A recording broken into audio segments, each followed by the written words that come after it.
Hello, good evening, good evening, good evening, and welcome to another episode of the GM Post-Mortem with Colin and Lydia. Hello, everyone. Hey, how you doing, Lydia? I'm good. I am ignoring time zones as my want, That's and what you do. I'm here and happy to talk about the game that really got me into stream games with First Really? Encounter. Now Weave the Tale. Yeah. You're Yeah. very red right now. I just noticed that. Hold on a second. And you're very red, and I feel like I should. There we go. There we go. It seems grim and perilous, doesn't it? I guess, yeah. Nobody's gonna die today. This is not blood. This is not yet blood. We're talking about Zweihander, though. Like, we have to at least make it seem a little threatening and intimidating. But yeah, no, the character pieces I did for the game Susie ran on Encounter was kind of what got me into that whole spiral of madness. The doom spiral, yeah. And here I am. So technically, this is all Dan's fault. It's all technically. Technically, I have someone to blame now for my absolute lack of sleep and adherence to time zone. So displace that responsibility. Yeah. I do want to make a quick programming note before we get underway further, that you may have noticed that my captioner is still hella broke. It served me so faithfully, but ever since the Morkborg stream last weekend and now this one, my software is just not agreeing with each other. I've done all kinds of troubleshooting, and it's still not working. So I'm doing my best to get that working again, but for right now, it's still not there. If you're from the future and you're watching this on YouTube, miraculously, it will have captions. But right now, it doesn't. What I can do, however, what I'm going to do, I'm going to throw in chat the broadcast link. Have I tried licking the software? Says I haven't. Ignore Frax. That's his answer to everything in life. I had a friend that was always, do you want me to call it? Like, he treated everything like you'd lost your cell phone. So if you said, like, man, I can't find my pants, he'd be like, oh, do you want me to call it? Like, every single time. Anyway, what I am going to do is put my link, the broadcast link in the chat that will give you captions if you'd like.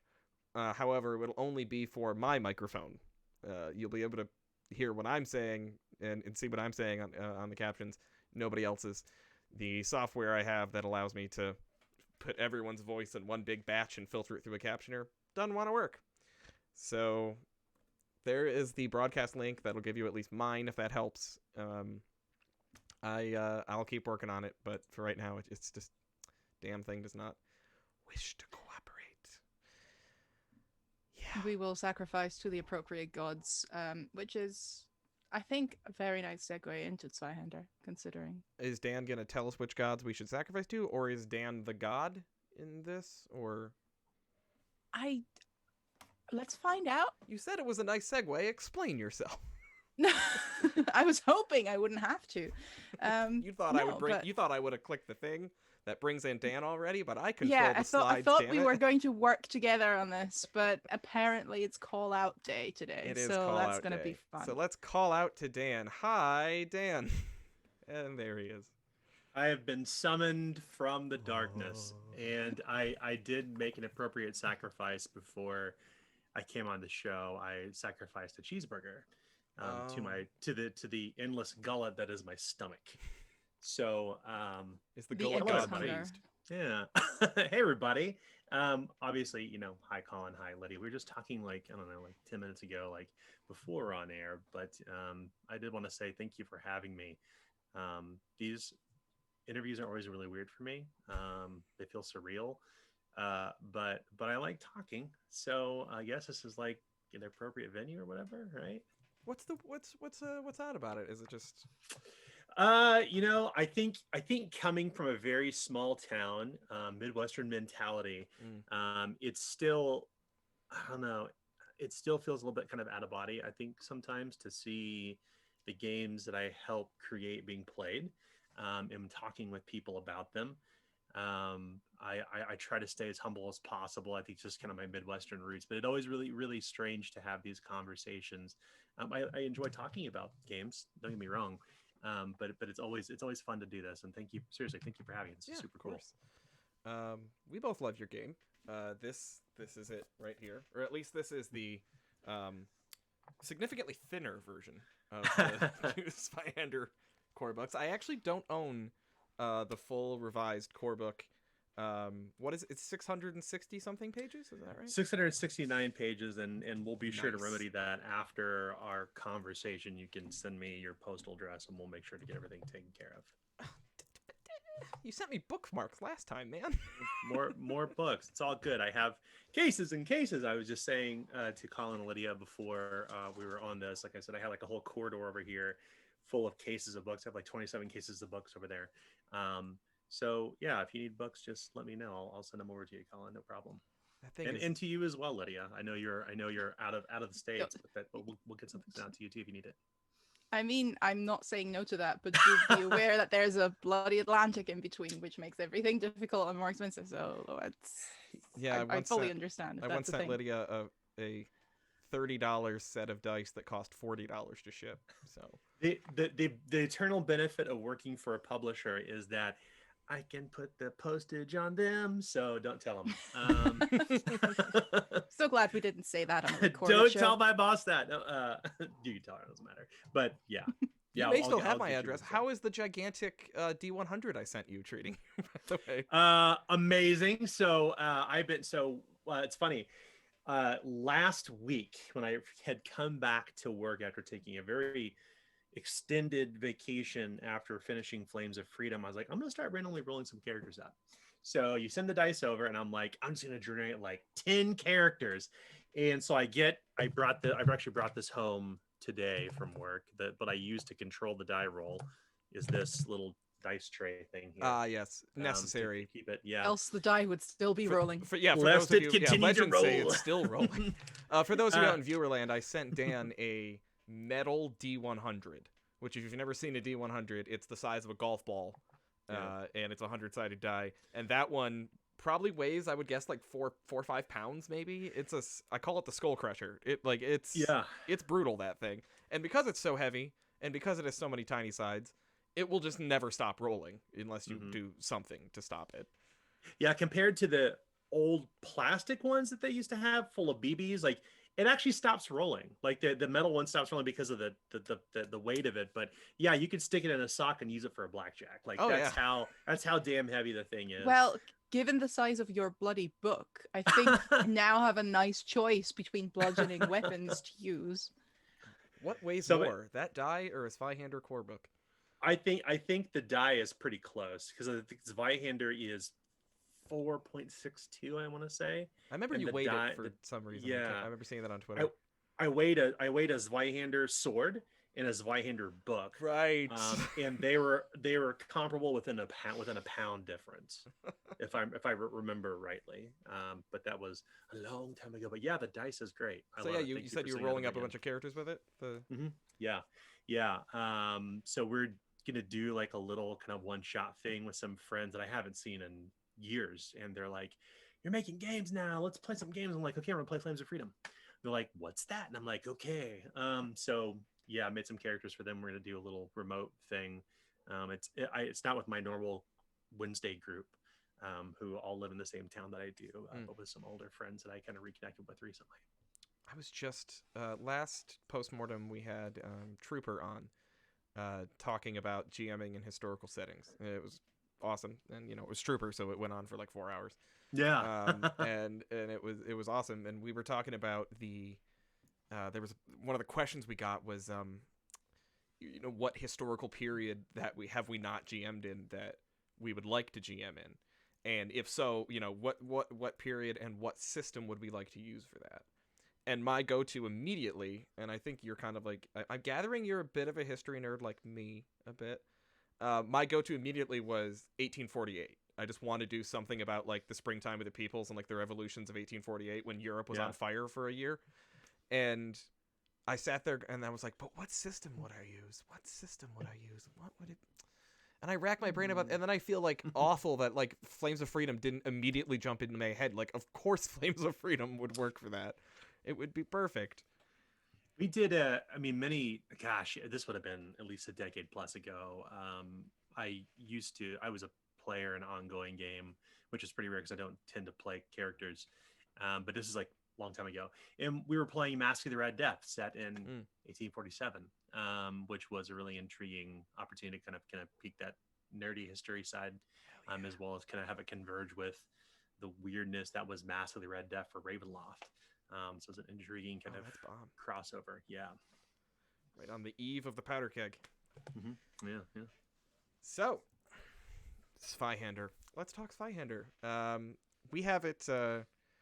We were, I think, going back and forth on what to really call this segment in particular. But we came up in our conversation inclusive dark fantasy, which is fair. Which applies to kind of the whole gamut, the whole Zweihander line, including Flames of Freedom, and every other thing that you've done, Dark Astral and Manga Ocean. It is I don't know, Lydia, how would you sum up Zweihander? Maybe we should ask Dan how Dan would sum up Zweihander for those who've never played it. If this is your first encounter with this system, what are the kind of I guess one way I could phrase this is, what made you want to make Zweihander? What were you trying to make that other games didn't have? What were you trying to bring? Yeah, well, it's a really good question, because I get asked this a lot, and there are like a myriad of reasons, and so I'm always like in this moment of like, if I could distill it all down, like what is the key driver to create Zweihander, and it kind of comes from two places. The first is really my long-standing love-hate relationship with Dungeons and Dragons and the stories I like to tell around my game table. I have historically always been the game master. I'm the person who's run the game. When I first started gaming it, GM, When I started DMing at 11, I had Keeping the Borderlands. I was the first person to sit down and run it for my friends, and that became like the go-to. And playing through many different editions and living in a small town, like I didn't go to game conventions, I didn't go to game stores. I was like a true basement nerd, and didn't interact. Yeah. We didn't really interact with a lot of other people who were gaming. We were pretty insular. We were like skateboard kids, and I kept running into problems trying to tell, quote, mature stories or human stories, really. Stories about real human issues, but it's hard to do that if there's no mechanical framework to support that mechanically, because you can tell somebody like, this is a scary situation, but in D&D there's no real mechanics for that. So I kind of got to the point where I was kind of kit bashing some stuff together out of D&D, and then I learned about the whole like D20 license thing around 3rd edition D&D. Like, maybe I could do something like that, and then like all things, career took priority. So I started working on Zweihander kind of in my spare time.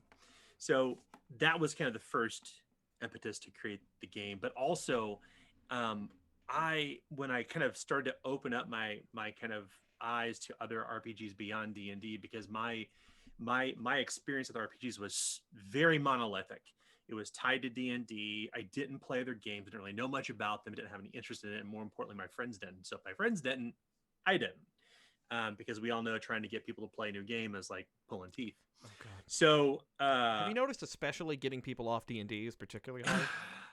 Yeah, I mean, I love D&D, right? Me too. Like I love it for beer and pretzel games. Like, it's my go-to, and I can pick up any edition and play because they pretty much play the same.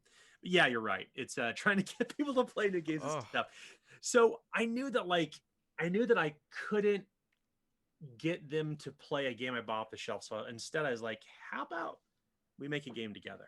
And it wasn't intended to be published, coincidentally. Really? It was just strictly for our game table. Zweihander's origin was like literally like a kit bash of like particular things we like Warhammer and D&D and Call of Cthulhu, and like said, okay, let's put it in this pot and stir it and see what happens. In our quote play test, for lack of a better term, was 5 to 6 years. Wow. Because we kept re-perfecting the system, and eventually that kind of led to a firm prodding by everybody I've been gaming with, my buddies, for years and years. Like, you should publish this. I'm like, I have no idea what to do. So went to Kickstarter, and I firmly remember sitting down. One of my friends who works at the game. He's a VP at Bank of America. Like, he's a finance guy. And we're sitting down. We're like, do we think we can sell 100 books? And I'm like hemming and hawing. I'm like, I don't think we can do 100 books. So like we set our goal really low. And then it just blows up. And I'm like, oh, gosh, I guess we're making a real RPG now. It's not like a little basement thing we're doing any longer. So this ain't no chat book. This is a real thing now. Yeah. And it became something that I never anticipated it to become. And then suddenly now I'm a RPG publisher when the sun goes down. And that's a weird experience because I had never written anything in my entire life. I was not an English major. I am dyslexic. I still have difficulty reading. So like it was kind of this whole experimentation to kind of bend me in creative ways that I wasn't accustomed to, because I'd spent my formative years as an oil painter. Like I was a painter. I did some illustration, mostly oil painting. That was like I went to high school, especially high school for performing arts. Oh, wow. So oil painting was my thing. So becoming a writer, for lack of a better term, a developer, I don't know, designer, whatever you want to call it, was unusual for me. And now, like almost, 3.5 years later, now I do it full time. And I'm one of the lucky ones because not a lot of people have that opportunity. So it's really there's two reasons, like trying to fit stories into a system that wouldn't work. Was I think probably the key driver to like make it, and then suddenly turn into like I think the other people are playing. It's still very weird. Well, two questions there. Just one's pure curiosity. What were you doing before this? So I spent, of course, like everybody in my youth, I kind of bounced between jobs. Didn't go to college. I had an opportunity for a scholarship. I didn't take it because I actually ended up in the UK for a very short while.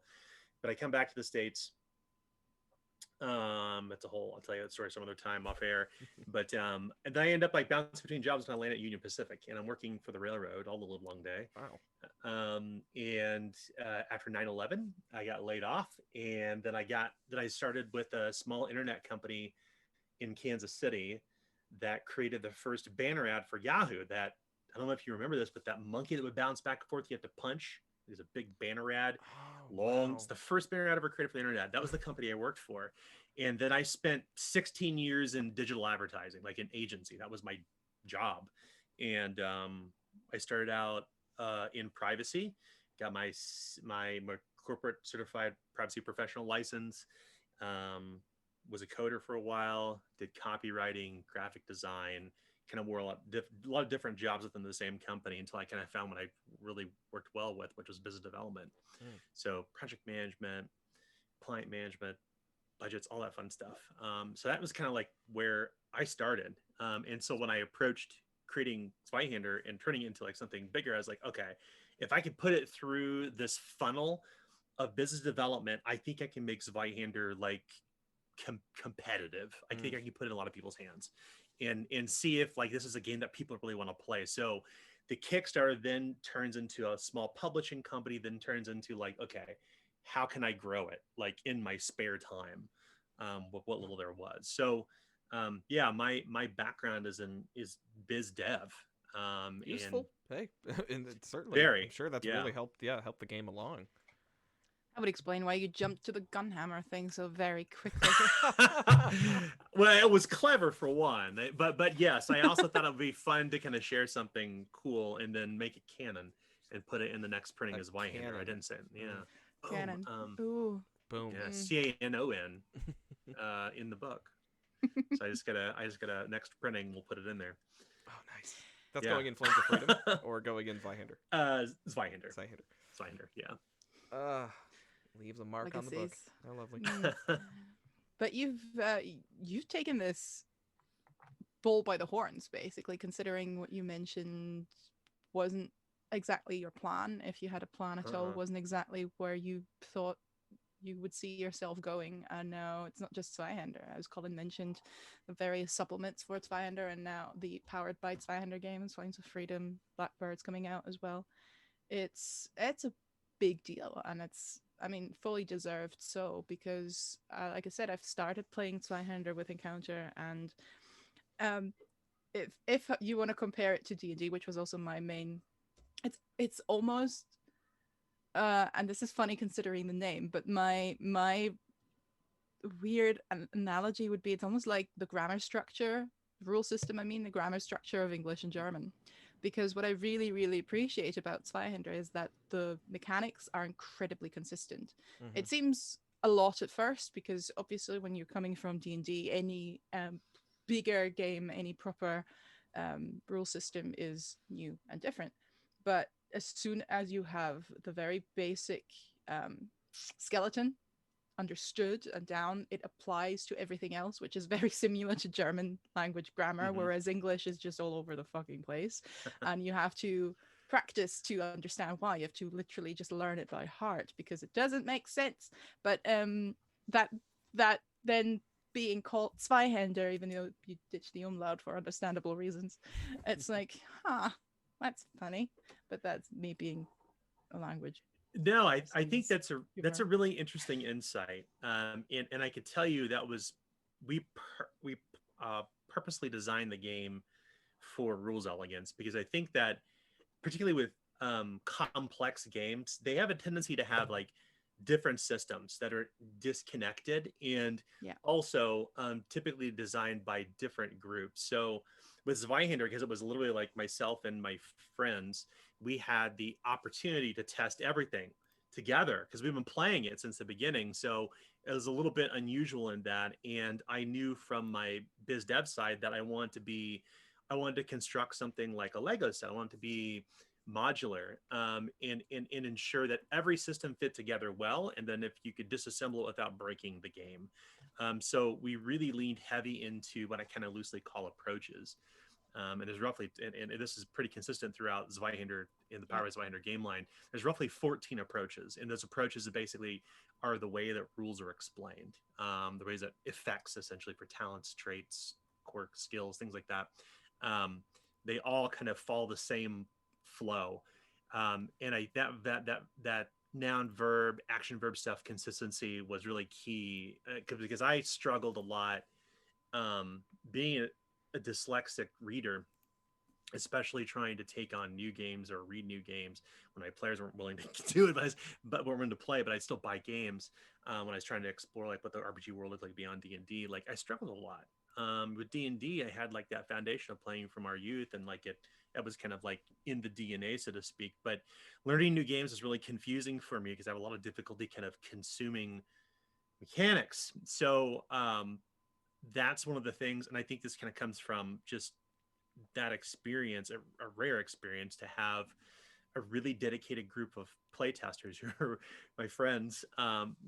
Bless them for investing so much time in creating new characters along the way, but they were able to help me shape things and hammer them into ways that I don't think I would have the opportunity to do if I had done it in any other environment. I oftentimes like to compare the whole experience of creating, developing, and growing Zweihander as lightning in the bottle. Like it's a combination of like sheer luck, timing, and a little bit of skill.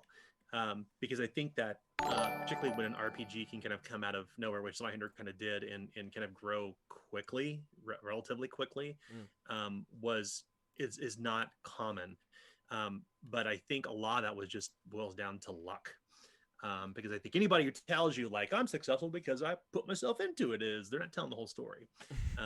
So Zweihander in that, like, it was just a very unique experience. And I think if I hadn't been in the situation where I was doing this kind of wild, crazy idea and not using Kickstarter, not having play testers I had built the game with, like, I don't think it would be where it is today. There's just no way it would have been because they were a unified force to really push me to do this, and a lot of my personal success is due to them.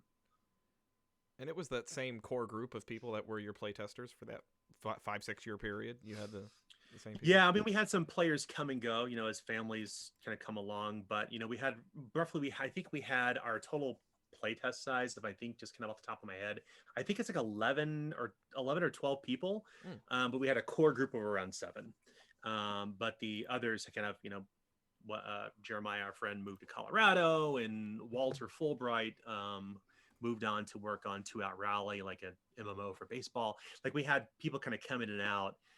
who were, we all live in the same town. We were really fortunate to have you gaming with people we game with for years. But our core group was pretty tight, 7 or 8 people, and we game every Wednesday, like religiously, even after having children and families and stuff like that.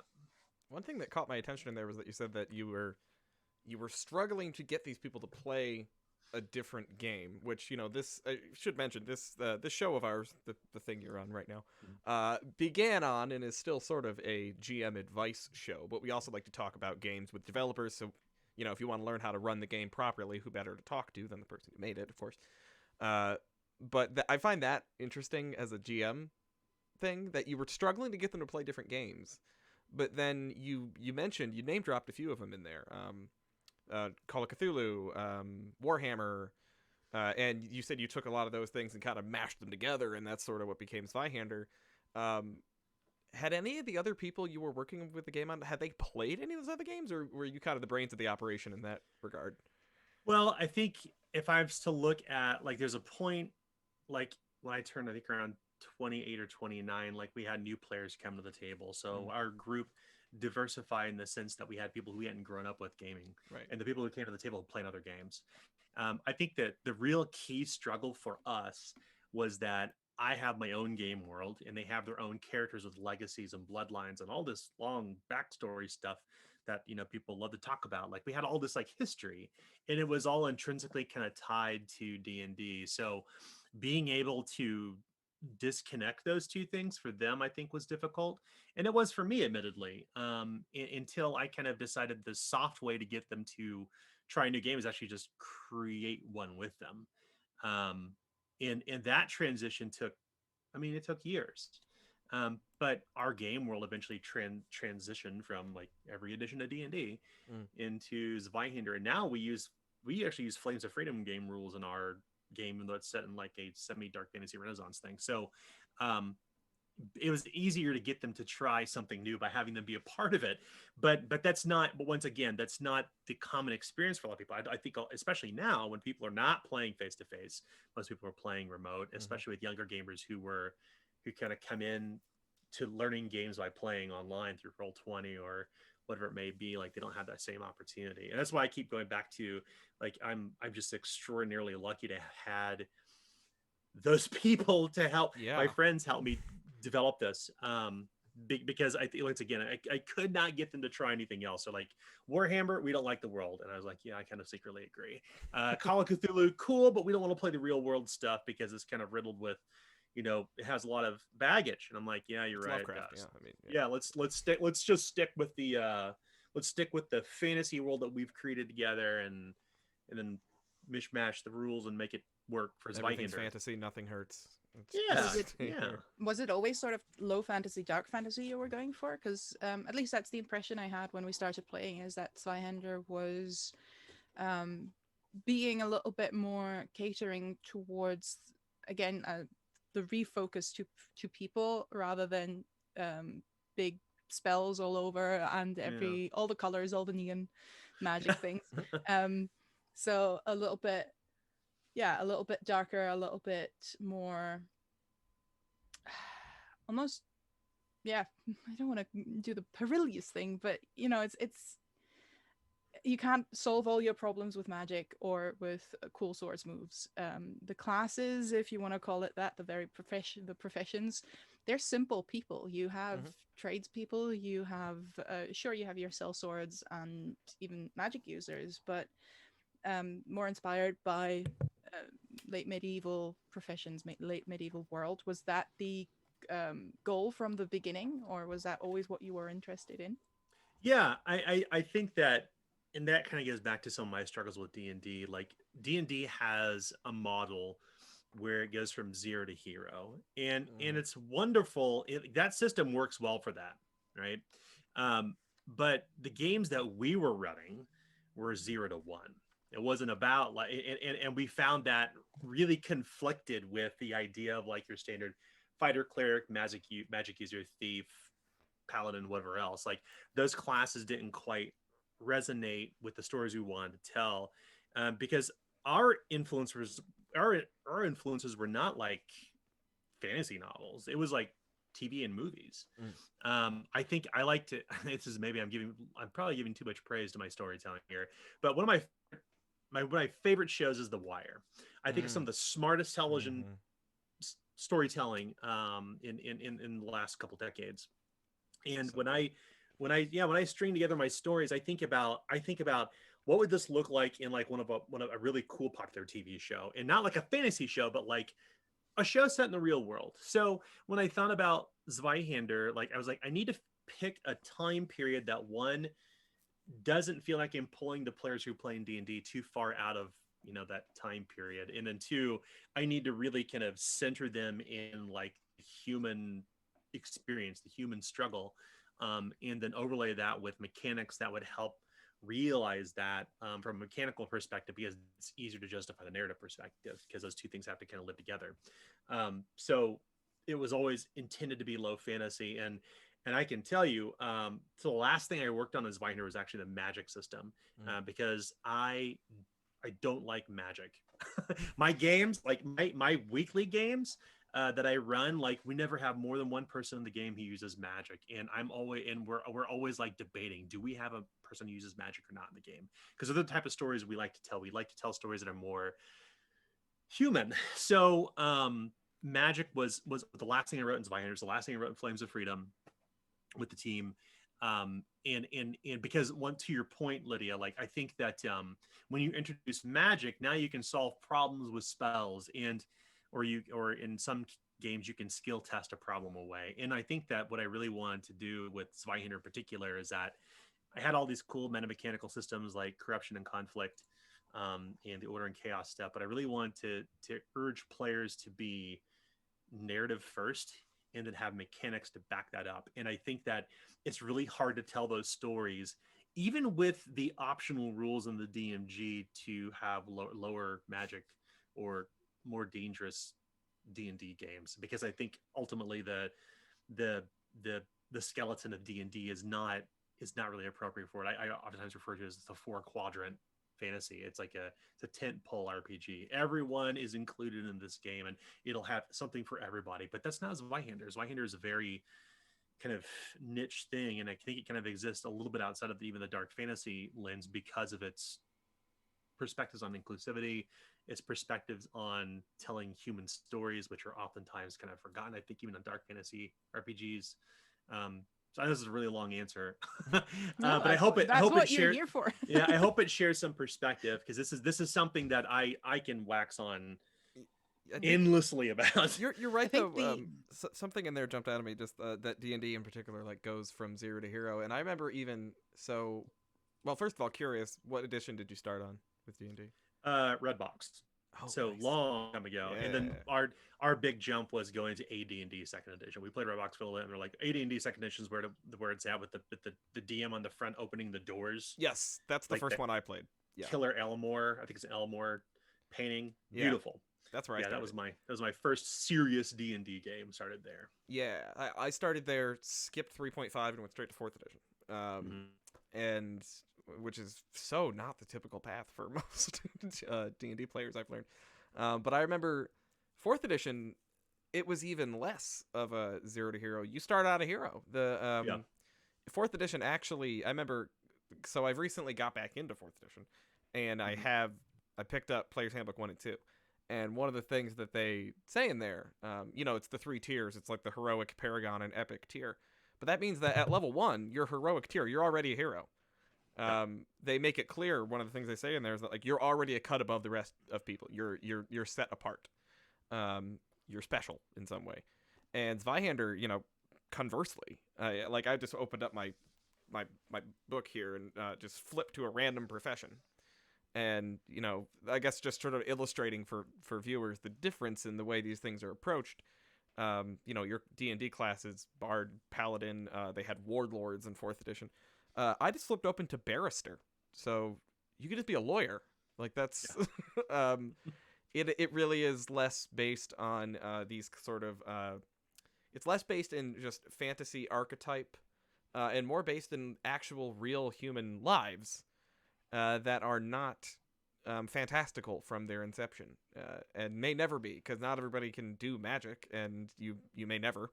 You may never encounter these things, and it just makes it fascinating. In particular, for me, when I first started playing Zweihander, was the way. I guess this is just. I'm curious to learn how this system came to be, but first of all, I just want to compliment it. The way that the grim and perilous method of creating a character, the completely randomized method that you use for character creation, creates things that you never could have possibly planned, and it tells you a story in character creation. You immediately find yourself saying, who is this guy? I had my first Zweihander character I ever made was in a game with Lydia, where the game didn't actually go very well, but the the characters did, and I was making my plan originally was I'm going to make a character that's based off of my grandfather, and my grandfather Eddie is sort of a notorious Don Juan.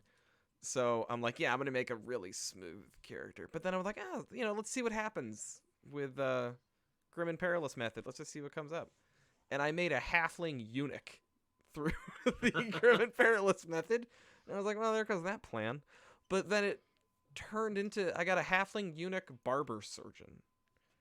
And this is not a character I ever would have made on my own. Mm-hmm. But then I just got fascinated. When you start doing that, it's like, wow, I want to know more about this guy. Who is this guy? How did this come to be? How did this come to be? What is going on here? And before long, just coming up with all these stories in my head. And I find that every single time I create a Zweihander character, that happens. The character takes on a life of its own because, it's not your conscious effort creating it. It's just dice rolls. And you come up with something that is so far afield from anything you could have imagined. And I'm very curious how that in particular played into your plans. What the randomized, well, basically everything that went into the system. Yeah. So I think that the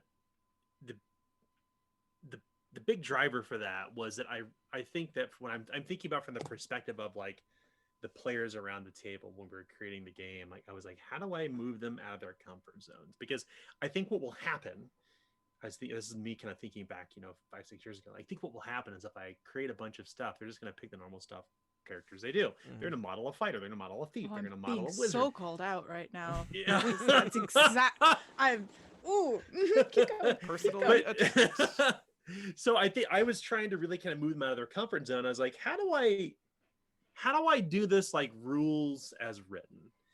Because I think that like your experience, Colin, with Zweihander, where you're creating things you would never expected to create that tell a story on its own and never would have conceived to create.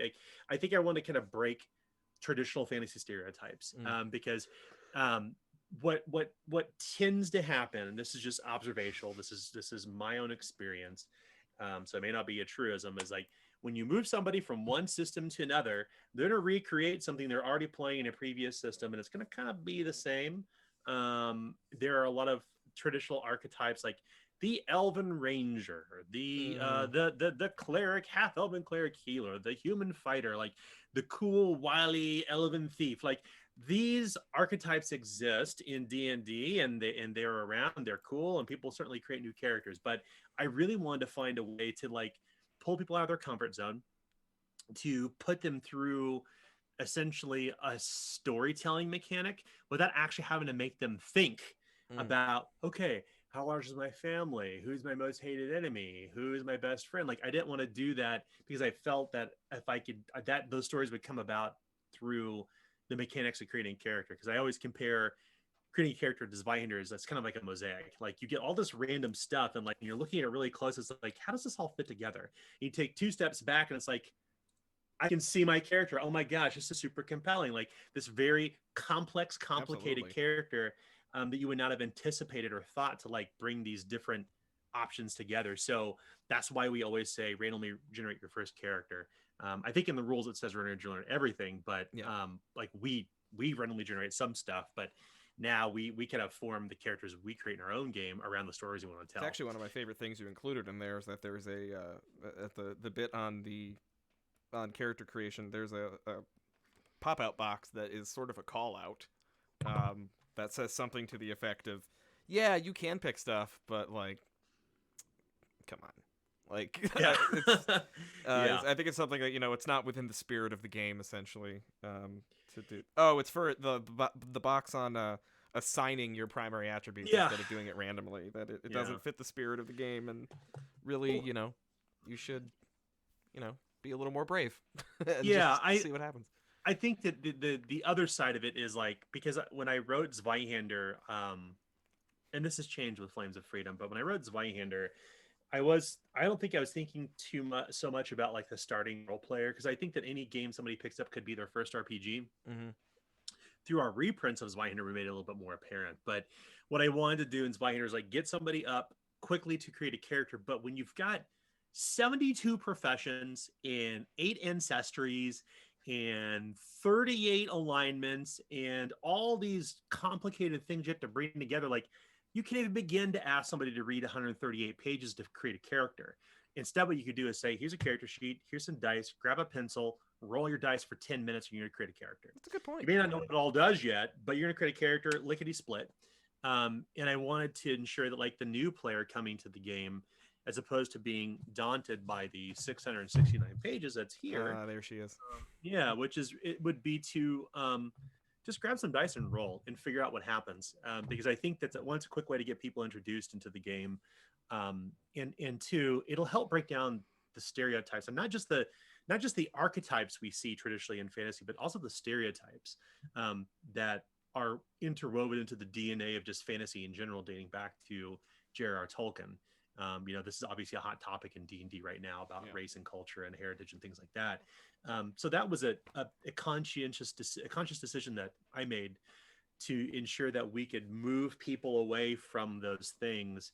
And we reflected that in our art too, because I know at the time, obviously like Dris Duerden, like he's a black elf, and like he's like the drow are evil. And like, I kind of already understood on a very human level that those things were kind of wrong.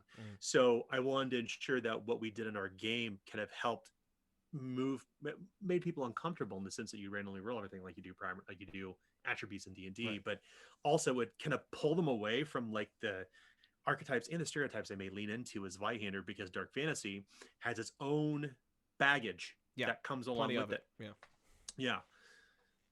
Lydia, didn't you say you had a friend who made Dritz Doerden without realizing they were making Dritz Doerden? Oh yeah, pretty much. The longer running game we have, it was her first D&D game. She's French. She's a wonderful artist. Apolline Etienne does amazing illustrations, the very whimsical, beautiful little things. Do look her up if you have the time. But we sat down. I made my classic warlock bitch because it's who I am as a person. And she made a good drow, the only good drow, with 2 short swords and a bow and a panther ranger. And I'm like, and she had no idea. She had absolutely no idea. When we started to laugh and we're like, all right. He's like, what? Wait, hold on, that's not intentional? What's intentional? There's an in joke, I think, in Player's Handbook, in the revised core rule book, called Duerden syndrome. It's a trait that actually addresses that kind of 2-sword use head on. We poke fun a lot at games that we love. One thing about Zweihander that it's pretty notorious for is like, I'm a child of pop culture, so like it is an expression of my love for Americanisms and film, and pop culture in general. So like we poke fun at Dris Duerden, and we poke fun at D&D. We poke fun at a lot of things that we love. I absolutely adore. I absolutely adore the various references in the class talents and the class traits. That's always very telling, where the main inspiration for that class kind of comes from, and that's what we all do, to be perfectly honest. It's I know people like to hide it, but there is not much new under the sun. There's just various new constellations and ways to put it together and contexts to put it into. So to be able to see a profession with that main trait name, that main talent name, and you're like, oh yeah, of course that's where they took it from. Of course that's it's fine. That's Anna and I are doing this all the time now. Anna, Dan, you know Anna. Obviously, you worked with Mhm. Anna Goldberg. Anna and I are working on a game together right now, and we just like wrote a move the other day that was like you get bonuses. It's a certain type of one of the classes or playbooks gets bonuses whenever they have one of those. You guys go ahead, I'll hold them off moments. And Yeah. the name of the move is "Fly, You Fools." Like we Perfect. can't resist. You have to. Well, Just lean into I it. think that's good though. I mean, I think that for Zweihander, like I knew after kind of learning about other dark fantasy RPGs is they lean so hard into like the grit and grime and hardcore hyper masculinity, and I knew that I had to introduce levity into the book because I think that that's the only way you can connect the audiences that are not just male identifying. In order to reach other people who would be interested in playing the book, they'd have to break away from what every other dark fantasy RPG's done. I think Warhammer, the early versions of Warhammer was really interesting because obviously it had like a lot of like deep political jokey stuff around like British politicians. Newer editions of Warhammer isn't quite that way because a lot of the writers are obviously working on it. But I always liked that about Warhammer. I always liked the jokiness of it, and I thought that in order to kind of make something kind of grim and appealing, you have to kind of press your tongue pretty deep in your cheek, and the way that you can do that is by being cheeky, and we accomplish that through naming our traits. As you know, like every suburban white kid, I was a big fan of gangster rap when I was a kid. I was a breakdancer when I was young. So a lot of a lot of my hip hop roots, and I still breakdance. We'll talk about that, I'm sure, but I love 90s gangster rap. I grew up listening to Motown music in my house. I loved hip hop. So like a lot of my love for like early hip hop and backpack hip hop makes it into Zweihander as well. There's a lot of Easter eggs buried throughout the book that are kind of my own making, despite my editor saying you should not include that. I love you, Matthew Pook. Please don't hurt me because I'll continue doing it. But nonetheless, you can't stop me, but don't hurt me. I know all of that kind of like that stuff from my childhood to my love of film, to the RPGs that I love and hate, and the movies that I like, and the stuff I grew up on, the music, highly influenced Zweihander, and I think that's where it is also unique in that it kind of wears its pop culture proudly. I think in 20 years from now, it's going to be really unusual to read. Because it's kind of a product of its time. It's a product of, in some ways, almost meme culture to some degree, I think, maybe, even though I wasn't really active on social media when I made it. But I think it's rare in that and unique in that it does wear its dorkiness on its sleeve, so to speak. It is surprising. I do. For a book, that's labeled like grim and perilous on the cover. It is surprisingly funny. That's actually one of the things that I didn't expect when I first started playing it. 10 years of one of the next editions, when you add more pages, even it's called just the chunker. Just stick with that name called.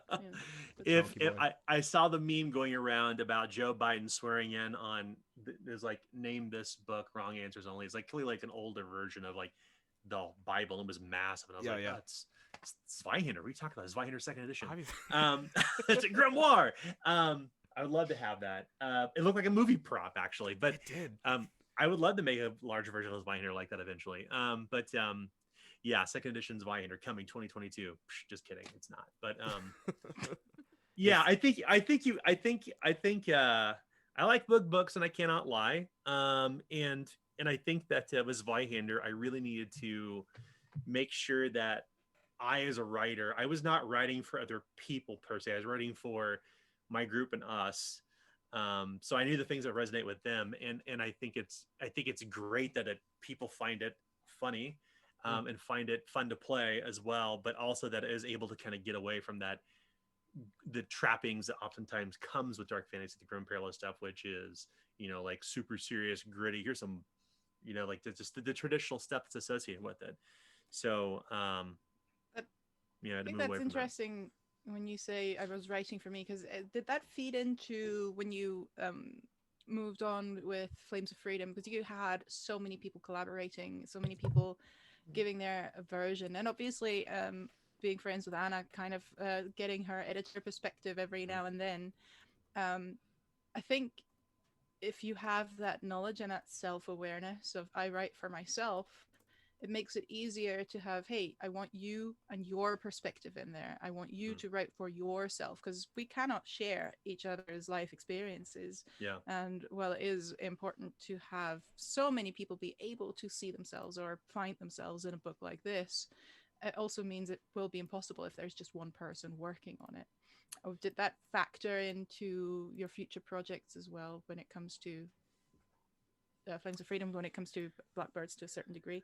Yeah, I mean, for Flames of Freedom, it had to. I mean, so one thing I kind of told the team when we kind of sat down, this is when the team was still fairly small. I said, first things first, we have a manuscript that exists, and this manuscript is from Richard Iorio, the original creator of Colonial Gothic.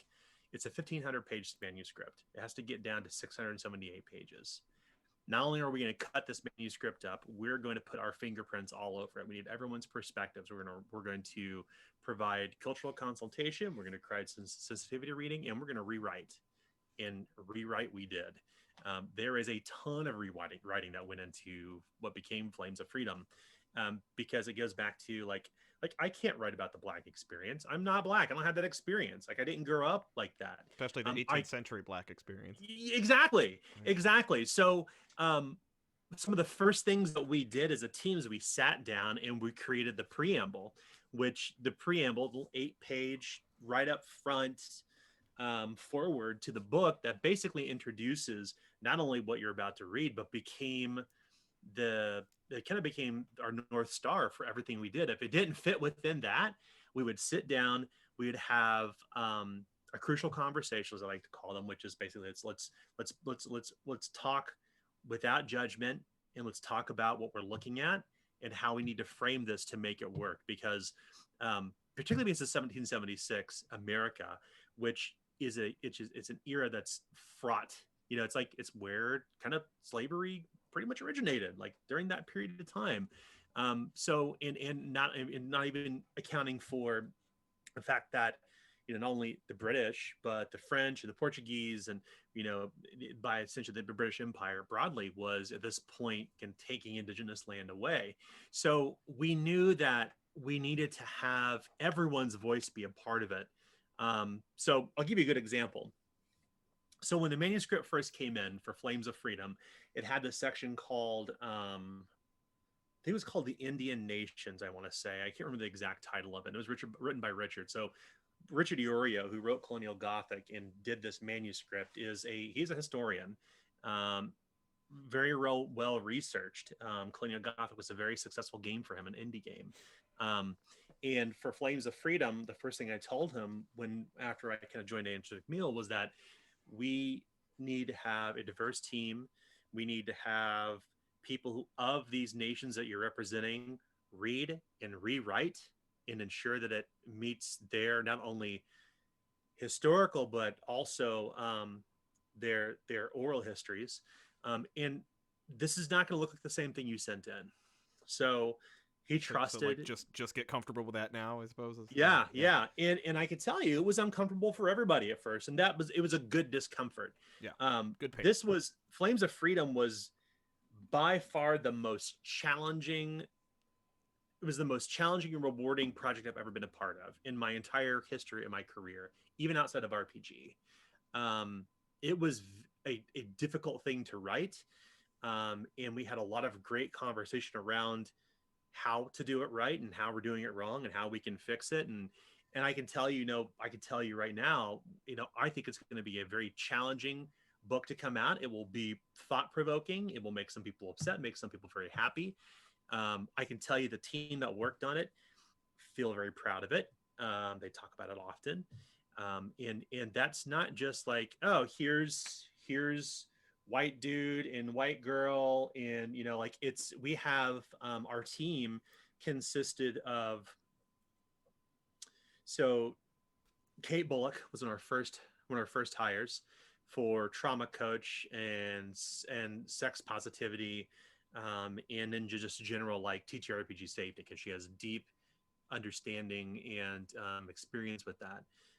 Then Elijah Forbes came on, who was our key Indigenous cultural consultant, who became a developing editor and helped us bring in 14 different consultants from indigenous cultural centers, indigenous writers, indigenous scholars, indigenous students of those same nations we represent in the book to read, provide notes, and rewrite where necessary. So the next series of hires was Gabe Hicks, TK Johnson, and Tanya DePass to ensure we got Black perspectives correct, which was probably one of the areas we spent a lot of time kind of thinking about what this game would look like, because we had this long conversation. This is a quick aside. We had this long conversation around, like, do we include like slavery redemption stories? Do we include slavery in the book? And the answer that we came to, or I should say Gabe and Tanya and Gabe Hicks came to, was that this is a new generation of people. We're telling alternate history. We can do whatever we want with it. And then suddenly a light bulb went off. We're like, oh shit, okay, this reframes everything. Now we can do things more comfortably with the lore because it is alternative history. Yeah. And Richard's intention for the book was that it wasn't alternative. It was alternative history. So we got his blessing. We moved forward. We changed a lot of things, and we kind of rewrote the preamble, and that kind of became the source of everything. So the long and the short of it is, like, the game rules are certainly mine. I wrote those, but everything else was written by everybody else on the team, because I can't write about Jewish perspectives. I can't write about queer perspectives. I can't write about Black perspectives, because that is not my experience. Mm-hmm. Like, I could sit here, I could tell you, like, my father, he grew up on a reservation, he's Meskwaki in Oklahoma, moved to Illinois, but I have no cultural touch point to that whatsoever. Right. Like, I didn't grow up in a household that talked about it. We still celebrated Thanksgiving. Like, I look like a white beardy guy, but my dad's like a little short Meskwaki dude when he was still alive. So I couldn't write those perspectives. I was not the person for that, despite the fact that, I have family who are, so I think it's about, like, was Zweihander was like, this was written by me in my voice, and it was intended for us around the game table. And we took some considerations to ensure that it would be playable other game tables too. But, with Flames of Freedom, we wanted to ensure that, especially because we had a big budget behind it for freelancers, to ensure that we had their voices and their fingerprints all over it. So it is truly written. So it was a whole different perspectives. Animal. I mean, in that Very, respect, from very Zweihander. different, very different. Yes. Is that experience similar now to what is happening with Blackbirds? Yeah, so Blackbirds and and Flames of Freedom have been developed in parallel. So okay. Yeah, so Ryan Vernier created the world of Blackbirds. It being his long-running kind of D&D game world. So Ryan Vernier, a little bit about him, he wrote for EVE Online. He's in the MoMA. He works for Riot Games as like a lead creative writer there for League of Legends. And he's like he plays in the big D&D Hollywood Dork Club with Joe Manganiello and all those people. That's why I always see Joe Manganiello hyping up Blackbirds on Twitter. That makes yeah, because he played Blackbirds. But so he wrote, so Ryan wrote Tigtone, which is like one of my favorite cartoons on Adult Network now on HBO. And I reached out to him randomly on Twitter. I was like, dude, I love Tigtone. He's like, dude, we're using Zweihander in my like home game, and like I'm playing with Chris Pronowski from Titmouse, and I'm like, shit, let's do a game on Skype. So Chris and Ryan and I do a game on Skype, and we kind of getting to know one another. And then like suddenly it's like, hey, you want to like write something for Zweihander, like for Blackbirds? He's like, fuck yeah. So it turns into this whole conversation with the publisher. He comes and pitches, and this whole thing happens. And suddenly now he's like creating a book for Blackbirds powered by Zweihander. So he and his team are working on that in parallel with us for Flames of Freedom. My connectivity to Blackbirds, I'm kind of the ultimate rules arbiter. He has his own team, his own budgets, his own artists. But knowing that Blackbirds is his world, he has other people's hands in the pot too, writing it. So because there's parts of the game world are clearly not developed. So all the writers that are working on that are much like what they did with Flames of Freedom, they get their fingerprints all over it. Yeah. With different perspectives and experiences. So the approach is similar, very different game, but it's a second team that's kind of working on that. But it'll all still pass through the Powered by Zweihander lens, because at the end of the day, like that all comes to me, and I'm like, okay, rubber stamp it, yes or no. Still get to be the arbiter at the end of the day. Yeah, in that way, if like in the traditional tech world, I'd be basically the product owner, if you will. Yeah. But yeah, it's been a great experience because I'm, so he and John Chambers and Joseph Limbaugh and Zoe Quinn, and the other writers were Jared Rosen. The other writers who are working on it alongside him are working in a separate Discord. So I get like live insight what they're working on. I'm reviewing their edits, I'm reviewing their drafts, cool. I'm looking at what they're introducing. I'm seeing all the artwork, which my God, it's amazing. I'm terribly jealous. Oh my I'm God, like, that map. Francesca Beryl did their map. Yeah. Oh, gorgeous. Yeah, she is a brilliant cartographer. Fantastic. Dave Raposa doing the cover, like that's just mind-boggling. He did that really kick-ass, like people may recognize his work from the Wolverine, or not the Wolverine, but Logan movie poster. Oh, really? Yeah, and all the Spider-Man movie posters for him too. Oh, so dope. he's a Hollywood guy, or Hollywood artist, I should say. So there's this really brilliantly experienced like team working on Blackbirds, but the approach is the same as we did with Flames of Freedom, which is Richard's script, and we all have our fingerprints on it because it has to come from different perspectives. Same thing with Ryan's Blackbirds, the world of Erebos. Erebos is his, but everybody's kind of hands are in the pot writing different parts and sections of it, because it demands that. And I think that we put this at the top of all of our games now, because we can stand by this. We can say, without blinking your eyes, like, this game was made by a team of multicultural identities, beliefs, and perspectives. And that's something we stand by for all of our games now. It's not in Zweihander, because Zweihander was written by myself and because it would not be true. That's right. It's not true. But when we wrote Player's Handbook, we had more voices in the room. Flames of Freedom, most definitely. Blackbirds will have the same, and Neverland has the same, and our other games we haven't announced yet will have the same too. Go on. I was going to say, are you planning more of these sort of using Powered by Zweihander, using the game system? Because I wouldn't call it a settings book, because it's a lot more artistic freedom to whichever team is working on. Yeah. There are so there's another game I'm actually building a team for now that's going to start development in March on a new game. I think we may preemptively announce it. It depends on a variety of factors, but I'm technically under NDA. But it's an exciting one. I'll tell you, it's from a cartoonist, pretty well-known cartoonist, who wants to create a game, and we're like, yeah, we'll do it through Powered by Zweihander. So it'll be their first RPG and our first time creating an RPG with a cartoonist. So that'll be interesting. And then of course we have, so it's the Simpsons, right? Wouldn't that be amazing? You got Matt Groening. That's right. Blink twice if it's Matt Groening. Only if, right? But I think to answer your question, Lydia, like the intention, excuse me, I'm sorry, I burped. Cheeseburger. The intention is to use the Powered by Zweihander engine and to change it in ways that fit the game.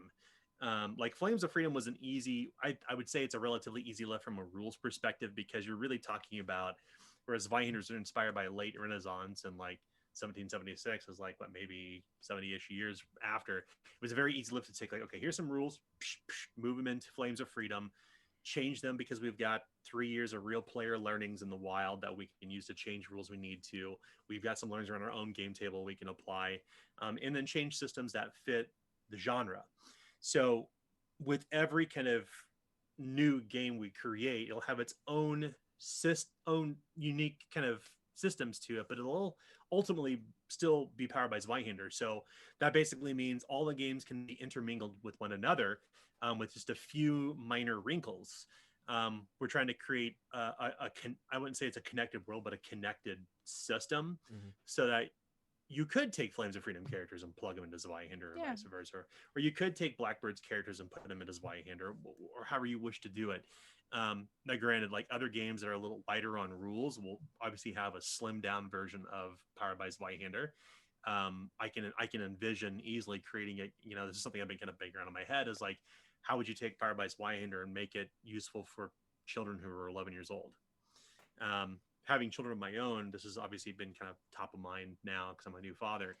But congratulations. More importantly, I think speaking to how can you take this game system and kind of make it less complicated in some instances and broaden its approaches for other games based on the genre. That's kind of the ultimate goal. It's certainly the goal of the publisher too, because we're kind of, Blackbirds is our big first kind of AAA dark fantasy, gray fantasy, I guess you can call it, game. But we're intending to use that game engine for other games too. So even though we will publish things that are not Zweihander, we still do some of that. World of Tycor comes to mind with Brandon Dixon, and Neverland's obviously a D&D thing. Yeah. The intention is that a lot of the core products we develop are based around that game engine, and then it'll have some sort of connectivity between the books. So growing that as a line, I guess you could say, is kind of the ultimate goal, at least in my mind, my vision. But I'm just the ECD. Like the president of publishing decides what happens. But unfortunately, I get a really good working relationship with her, and we're kind of in simpatico on like what we want to do to grow RPG. So is there Doing a? well, Oh, go ahead, Lydia. Go ahead. No, that's just a comment, not a question. Is there a sort of Zweihander for all of these different offshoots that are developing, all the powered by Zweihander games? Is there a sort of Zweihander rules Bible, a sort of like SRD type document, like a reference document that all of these use?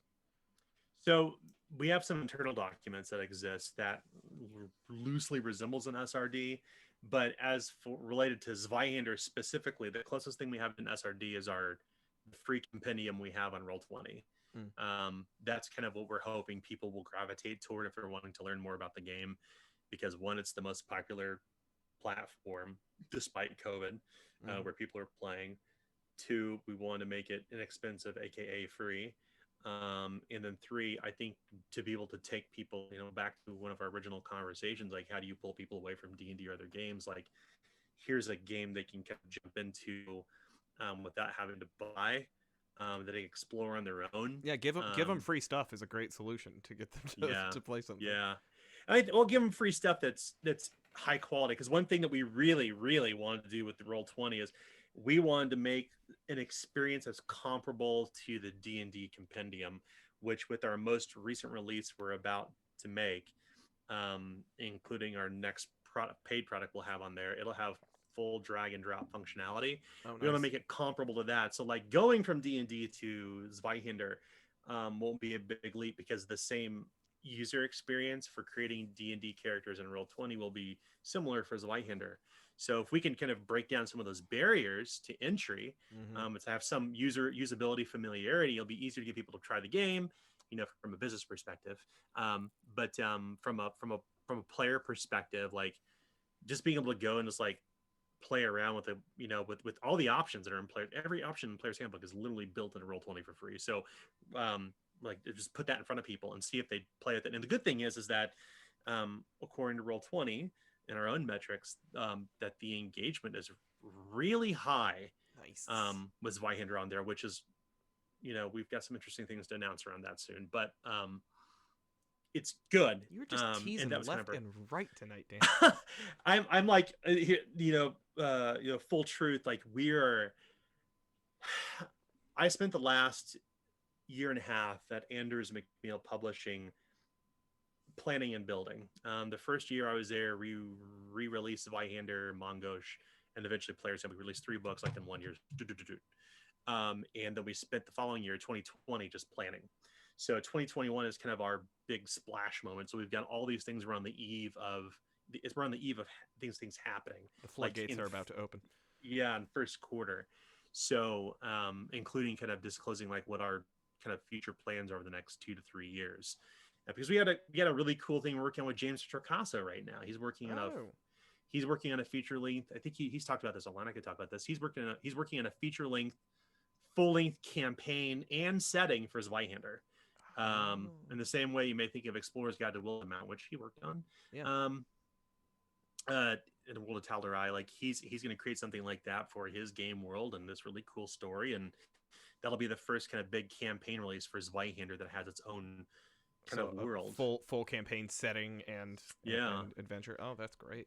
Yeah, I'm super stoked. I've been reading it. I think he told me the other day he's halfway through the manuscript, and it's really good because he comes from D&D, so he understands like what D&D players are looking for. And once again, the big challenge that every RPG publisher has is like, how do I get D&D people to play my game? So his campaign setting is kind of intended to be kind of a middle ground, like somewhere between like the real dark, gritty, grim fantasy of Zweihander and the really light, high fantasy, heroic stuff from D&D. It sits kind of in this interesting, intriguing area in the middle where the intention is like pull D&D people towards Zweihander through this. And because he has experience at D&D, he kind of knows what the audience wants, and he plays Zweihander, so he knows what Zweihander is about. So it's that's going to happen. That's not going to be published in 2021. It's a 2022 thing. But yeah, we're on the cusp of like all these big announcements, and it's like so hard to keep these things tamped down because I can't talk about them. But yeah, it's gonna be exciting. I just want to get you to accidentally slip and spill one before this is over. You did do one brilliant thing, I think. There, well, you did many brilliant things with this book, but one brilliant thing you just mentioned, as far as winning souls goes, winning converts, souls for your phylactery. But no, I mean there is a bit of part of the reason we do this show, and part of the reason I do this channel as a whole is because I'm a sort of unabashed evangelist, and I am huge, literally professional atheist, but an evangelist for TTRPGs. I'm always trying to get people to try new shit, and because there's just so much. The TTRPG world is huge, and there's so many fantastic books that are coming out all the time, and there's so many wonderful systems that are not Dungeons and Dragons. I love Dungeons. Again, I always have to preface this. I love Dungeons and Dragons, of course. It was my first love. But there's just so many great things. I mean, what I always say is that it's a great system for telling a certain kind of story. Mm-hmm. Other systems are better for telling different kinds of stories. And I want to kind of spread the word about that. And one of the problems, though, is that a lot of RPGs have some kind of gatekeeping mechanisms built into them. Personally, I always found it weird to me. I mean, if Dungeons and Dragons wasn't the biggest RPG in the world, I don't think it would be it's not. I feel like it's everyone's go-to RPG primarily because it has the long history and it's the brand name. But if I were to pick a game to introduce people to TTRPGs, I wouldn't pick D&D first because it's actually relatively complicated compared to a lot of other games. In particular, what I found was that character creation is kind of a gatekeeper.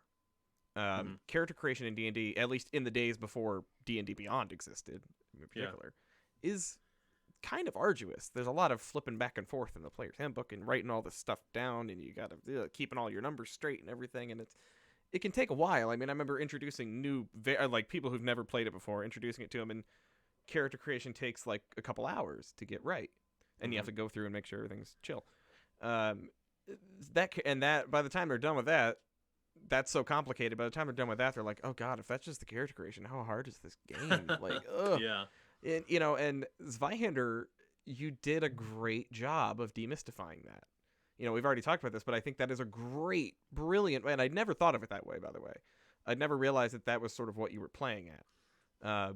But that is a brilliant way to get people, like a Monster of the Week is one of my favorite games too, and it does that very well too. We're actually going to have Michael Sands on the show in a couple weeks to talk about it. It does that really well too. Here's a character sheet, check some boxes, and you'll be ready to play in 5 minutes. Yeah. Zweihander, here's a character sheet, roll some dice, in 10 minutes you're ready to play. Gets you right through all of that gatekeeping immediately and gets you playing, because like any TTRPG, it's only once you get to the part where you can play it that you get hooked. And once you play it, you realize it's not as hard as it looks. It's relatively, and I think in particular Zweihander, Zweihander's very intuitive. I think Lydia's comparison to German grammar is like pretty apt. I because I don't do practical things. I study Esperanto on Duolingo, and it reminds me of that too. It has rules, and it sticks to them. A lot of learning D&D is like learning the rules and then learning the exceptions to the rules. And Zweihander doesn't do that. You have a nice, consistent rule set. Once you know those things, they will not change. They're not going to sneak up on you. And yeah, it gets people playing, and that's what I think is so great about this game. If you were, I guess what I'm saying is, if you were out to make a game that's going to break people out of their comfort zone and try something new, you succeeded. It works beautifully for that, and it was one of the first. The first non-D&D game I ever played was Monster of the Week, but I think Zweihander might have been the second, and it did the job. It immediately showed me a whole different way to approach TTRPGs. Well, thanks for sharing your experience with that. It's good to hear that, and it's and thank you for sharing that. And that's obviously, like, I'm a writer, so it's always nice to hear. But yeah, I like to, like, it feels validating to hear that that's kind of people's experience, because I think you're right. Character creation it's a huge gatekeeper, because I think when you take people from, like, say, console games, like, okay, we're gonna play this on tabletop, like, it's very hard for them to conceive first of narrative things. Like, I think about Quest the RPG. Quest the RPG is interesting. It's Quest, I like to compare Quest is an RPG designed by product designers. It does what it says on the tin, but it still has a lot of narrative considerations when you create a character. So I think that the same thing with D&D, like, you have to choose all these different options. So I think it's kind of two sides of the same coin. Either you're gonna run up against complexity, which D&D has, to create characters as a barrier to entry, or you're gonna have to go into Quest, which is easy to create characters, but you must think about narrative reasons and things are happening. And to me, that is also a barrier to entry for players who never played an RPG. So it goes back to which is always, I thought it was an interesting formula, which is like randomly generate everything and start playing, because we already know that the person who introduces the game is typically the game master, or the dungeon master, whoever it is, the storyteller. They're like, hey, I got this book, let's play this. And getting people to create characters is an experience, and that's the kind of the first touch with a game. If that first touch is like, oh, there's a lot of considerations I have to make, and I have to think about, like, the impact of these things, because it'll impact my character in 2, 3, 10 game sessions from now. Like, you get analysis paralysis. Like, where do I start? Terrible choice anxiety. Yeah. So that's the driver for randomization. It's like, it's let's just get people in, just create a character and see what it looks like, and the narrative stuff will come naturally in the game. It'll happen in the game. But for now, you've got, like, these things that you've randomly generated, you've plotted out on a sheet, and then the game master is going to direct you how to use those things in the game system, because they already know the game system better than the players. So you could kind of take the onus of the player trying to understand the rules and create characters. Before playing, you just simply say, just roll some dice, generate a character, think about what these things may look like together, and then let's just jump in and play. Because I think there is that, Zweihander, make no mistake, it is a medium crunch game. But I think Lydia mentioned earlier, like, once you understand the fundamentals, which are literally learnable in less than 12 pages, like the first 12 pages, like the basics of gameplay stuff, the introduction, like, that's all you need to know. Start in Zweihander. Like, you don't need to read the rest of the book. But I think that it addresses that rules elegance that is present, because everything kind of works the samey, I guess you could say. But yeah, I think your point around getting players over that hump of creating characters. I think the only other game I can really think of off the top of my head that has done character randomization, which I learned about after Zweihander came out, was Traveler. Is that right? It's like the sci-fi. It's like a black book with, like, red lines across. Yeah, I've seen it in a friendly local game store, but I don't know terribly much about it. I know you can die in character creation. I know that. Oh, that's fun. That's the thing I heard. I was like, you can die in character creation? How does that work? How's that work? You were never born? You create you create a character path, like a story in the randomization, which is cool. Although I will say that the Call of Cthulhu box set that they released about 2 years ago has yeah, they have random character creation in that little narrative book you read, which is Oh. so neat. Yeah, it's like you read the story and you create your character in the middle of the story. Like that little basically like choose your own adventure Yep. book they give you. Yeah. Yep. They create your characters like that. Artel Zorian does the life path thing as well with the Witcher Yeah. RPG, which I really enjoy. It gives you such a nice, backstory already. And it is not complete. It is randomized as well. You basically pick, you roll out an important person that you met in that decade of your life. You roll out what relationship you had to them. You roll out an event. It's similar and really similar again to what it creates. A story you weren't thinking about to then make the numbers fit the story you had in your head, but let the numbers tell you the story. And obviously you still have to put work in. Obviously you still do the creative thing yourself, and you can still change numbers. It's what I did with Zweihander games, so similar to what you guys do at home. It's like, I do it randomly, but then if something doesn't really fit, then that's just gonna get changed because I'm the boss of my own characters. That's I right. can do that. So Artel Sorian, I think that they're in the industry, and I say industry, I'm like only 2 years into this, but I think that of the people that I know, they're probably the publisher that I admired the most, because one, Cyberpunk is like that's one of the first like big major like indie RPGs. Two, the Pondsmiths are like super kind. Three, Jay, who basically runs all their social media, and is like a very good person. Aaron Tarbuck used to work there too.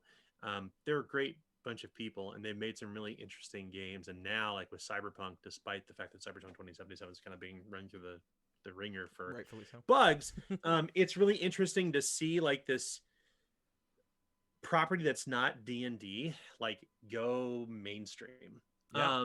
I can't find a copy of that damn book. Every time I go to the store, it's sold good out. luck. Yeah, they're so humble about it, and know their roots. And that company hasn't really changed size or shape despite their success.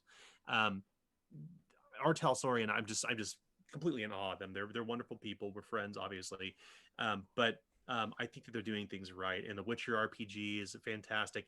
I love the story about how Mike Pondsmith's son Cody pitched like over in Poland to get the license for it. It's a really fun story to read. If you haven't read about it, I won't tell you right now, but go out and read it. It's very funny. He sought out like Andrews McMeel. Yep. No, he sought out CD Projekt Red and Sapowski. Oh, CD Projekt Red. Story. Yeah. Very, very, very good story. But they're super humble and they're doing things. And they're one of the first Black-owned RPG creators, creative publishing companies too. I don't think a lot of people realize, like Mike Pondsmith's Black, as is his son. I've never seen him. Yeah, he's not on social media. If you see any accounts on Twitter or Facebook, it's not him. He is not active on social media. Jay, their rep, is wonderful person. I have to ask, who's running the Blackbirds Twitter? Because they're fantastic. That is a trade secret. It is several souls in a jar. So we hired them right when we started to kind of lead up to what's happening with Blackbirds. We were heading toward a Kickstarter. That's something I can tell you right now. We're gonna have a Kickstarter probably first quarter. We hired the person to run the social media. The one we're currently in. 2021. Yeah. It's happening sooner than later. But we hired them upon recommendation of Zoe Quinn, who's working on Blackbirds along with Ryan, and they also run a lot of social media accounts and Reddit accounts for well-known IP. That's all I can really say. So, but yeah, they're super connected with the entire team. There's kind of a daily review of what's going to be posted. They're all brilliant. It's all very purposeful, and very it's done caps lock. It's caps lock. So this is interesting. Like, so speaking as an outsider, like because I used to like, so my digital agency days, like we would create social media playbooks for clients. Like I'd work with Wendy's. Like Wendy's Twitter account was run by the company I work for, VML, who also coincidentally, the person who controls the Wendy's Twitter wrote Feast of Legends, the RPG.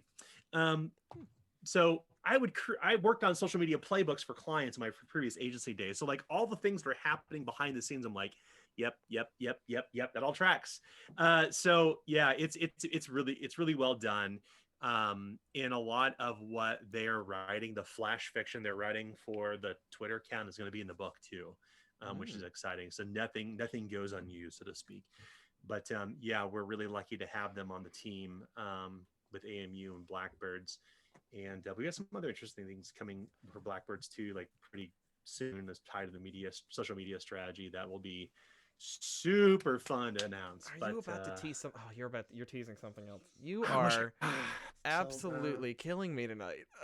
There's so much I want to know. We're on the eve of everything. I wish I could talk more about it, but that would spoil the surprise. But it's all going to happen very, very, very soon. We're gonna have to have you back first just quarter. so you can let it all out as soon as the announcements are made. Yeah. I'll tell as much as I possibly can after we make the announcements. I'll talk a little bit more about the details around it. But, so stoked. So incredibly stoked. But I will say, one of the things that that I'm really excited that we're working on outside of Blackbirds and Flames of Freedom, this actually came out of the Flames of Freedom project. So Kate Bullock, who I mentioned before, she was the president of the Independent Game Design Network. And it's funny, the first interaction I had with her, I knew kind of loosely who she was. And I had an interaction with her on Twitter that wasn't so pleasant. And when I thought about, like, if I wanted to bring somebody on the team who would help challenge my preconceived notions around trauma, RPG safety, who would I talk to? And I'm like, Kate. So I reached out to her randomly. And I said, hey, we got this really cool project we're working on for Flames of Freedom. And she came on board fairly quickly. She was our customer concierge for Flames of Freedom Kickstarter too, coincidentally. Kate's a wonderful person. She's so incredibly talented and one of the most empathetic people I think I've ever met in my entire life. She's such a lovely person and so crazy talented. She's now working full-time at Magpie Games, which smart hire. Lucky them. But so during Flames of Freedom, I was like, I really need to evolve our disorders in Zweihander. Like, how do we center this how do we make it still dark and realistic, but also ensure it's actually, how do we make it better? It was really long and short of it. And so she's like, here's what we can do. So she kind of shaped this whole thing up. And then it led to this conversation around RPG safety, particularly for dark fantasy games. And she came from the world of White Wolf and, all those games that are kind of like, I don't know about her, but I think that those games are kind of rooted in BDSM culture. Tend to be. So yeah. Like vampire White Wolf stuff. Yeah. So I was like, okay. Yeah, so the Monty Cook, the team, so Shannon Germain, and I forget the other gentleman's name who released the Consent in Gaming book. Yeah. I was just like, when I first saw that, it was like, why is this not in RPGs? Like, why is this like why is it a big deal with grognards? Why the fuck do they care? Because it's not impacting their game, because it's optional. And then why would they give a shit about what somebody else is using? And two, like, it's clear that people value safety in their RPGs, especially when you're playing in convention scenarios online with people you never met face to face. Yeah, you don't know. Yeah, I think about my own game, my own home game. I'm like, there are some topics we don't cover, but we never had like a term for it. We're like, yeah, this is Fade to Black, or we don't want to use that. We don't want to talk about that in the game. So like, we had this conversation around TTRPG safety. And she was like, I think you should really introduce TTRPG safety into Flames of Freedom to really continue driving home the idea that Flames of Freedom can be a safe game to play, where you can explore visceral and scary moments, but have a safety belt. Yeah. And an ejection button in case somebody needs to eject, right? A parachute. So so she created what became called Touch the Darkness. And Touch the Darkness was intended to be Flames of Freedom, but as I began to read more and more what she's creating, I was like, oh shit, I think there's something bigger here. I think this is not just about Flames of Freedom. I think this is about the entire Zweihander RPG line. I think this could be used for all games we produce. So it spun off into a new project, and became Flames the Touch the Darkness, a TTRPG safety tool for games powered by Zweihander. Long title, but the intent is to say you can use this for any game that's powered by Zweihander or other games too, because it's not necessarily bespoke to Zweihander, but it is branded that way. So the project, after we spun that off, she finished her work. I hired Gabe Hicks, Irene DB, who worked on Flames of Freedom, Anna Goldberg, I know. and then she's here yeah, sometimes. right, yeah, you know who she is. She's And then every other game. and then Amber Seeger. What's wrong with me? Amber Seeger, who did the UX and layout design for Flames of Freedom and did the Design Hander show for the redesign of the character sheets that are now in the player's handbook, coincidentally, in Zweihander. So I was like, I want her to do the layout for this and use her really cool illustrations of goblins, like having fun around the game table, to create the safety tool we're going to use. So we're going to finish that manuscript as of Monday. It'll go to Amber for layout. She's going to do some really cool artwork for it.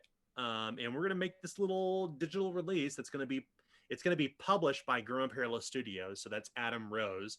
They're the kind of the support group, or my playtesters who are not here, but the playtesters have their they're own right over company. here, just off camera. Yeah, that's right. They never leave. Yeah, they may even be chat right now. I don't know, but so Grim Imperialist Studios says led by Adam Rose and Nick O'Hare and Kay and some other folks. They actually support the game line for Andrews McMeel, and they're also our partners in organized play. So they're going to be the ones to publish it on Drive-Thru RPG, and we're going to release it for free.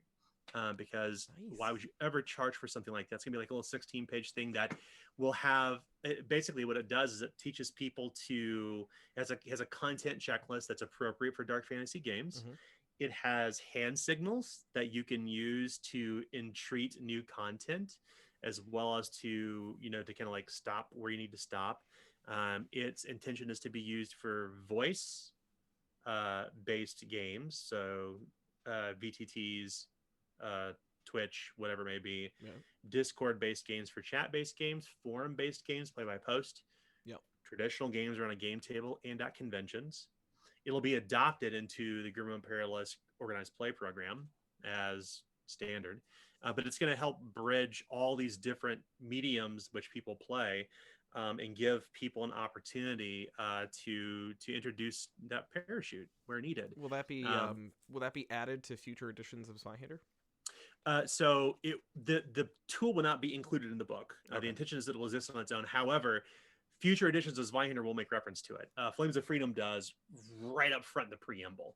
Our next print of Zweihander we do, once we kind of go through our next print run, which will be our 4th print run, if we get through the next batch, we'll include it in the introduction of the book.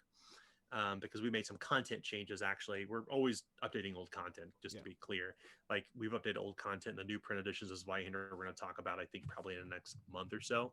The new print editions have some changes, but do you put out, is there a log of all those? Errata, we'll release the errata once once the books are actually on the shelves. Errata, that's the word. But yeah, we're gonna reference the tool in every game we produce, because I want people to understand that we value these things, that they are important. They're not required. I think this is where a lot of people kind of have umbrage against RPG safety tools. Is like, oh, you're making me use it. It's now part of the game. It's like, no, use it if you need it. If you feel you need safety tools for your game, here's an option. It is not required. Yeah, but hey, this is again GM advice show from its inception, right? This is one of those things where I would say, is it required? No, but honestly, I think your game's going to be better for it. Yes. Not just that. I mean, I think your players are going to be happier, and I think that you're going to avoid awkward moments that you don't want to have, because they suck when it happens. I mean, I've only had it really happen to me once as a GM, where I did something in game that made someone clearly uncomfortable, and it sucks. You don't feel good about it, and if you can avoid that, it's great. And it also teaches you as a GM, if you have things like a lines and veils system where you know what's off the table and what's on the table, it allows you to craft your story around those things, to fill in those corners and get around that. And it's just gonna make me personally, I do lines, veils, invitations. So I ask my players, okay, we're not doing that, we're not doing that. What do you want? Is there anything in particular that you're comfortable exploring? Particularly if it's like a horror thing. Anything in particular you're comfortable exploring, and as long as it doesn't intersect with anything that's written in lines and veils, let's do it. And that type of system, you're just making a better game. You're making by knowing up front what your players are cool with and what they're not cool with, you're setting yourself up for success. So while I always tell people, especially who are not familiar with safety tool stuff, like, yes, it's optional, but take the option. Like, you're gonna have a better game for it. You're gonna be glad that you did. So it's just something I absolutely encourage. Yeah, I think to that point, like, I can tell you, like, so my game group, I feel we're good friends for a long time, so we kind of have a rapport, right? So we're not going to know and we have open conversations. We have like moments where bleed happens, and we talk about it openly. In fact, to introduce the idea of safety tools as part of the play experience in Flames of Freedom, we have rituals to gain reward points. The ritual is when the game first starts, you determine the coin pool, you talk about what happened in the previous game, you discuss Touch the Darkness, then you start. At the end of the game, you resolve conflict, you tell what happened to your character. Some of these are going on your character's mind after the story. You gain reward points, and you review Touch the Darkness tool. So it's now a part of the actual structure of gaining reward points for Flames of Freedom. And I could tell you, like, so my players and I, like, I'm going to introduce them. I'm curious, just kind of see, like, to kind of like vet, like, do I really understand my players as well as I think I do? But I think for convention play, like, I will never play a convention game without safety tools in place. I will never stream again. The few times I have streamed, I would never stream again without safety tools, because they do add value to the game. It helps tell better stories, because as a game master and players, you know what the expectations are from everybody. And obviously, like, the content people encounter, like, changes. Like, it's not just like, oh, I only hate spiders and eyeballs, like, so that's my cheat. It evolves, because sometimes we don't know Living how trauma gets drudged. We don't. Trauma sometimes gets drudged up in fiction, and we don't know when it's going to happen. And when it happens, we have an opportunity to check it off and say, okay, I think we should omit this, or maybe we can fade the black, whatever it may be. So the intention of the Touch the Darkness tool is to do that, and it's something I'm going to actively endorse user on my own game table with people I've played with for decades plus. So I think that, I think people should try safety tools regardless.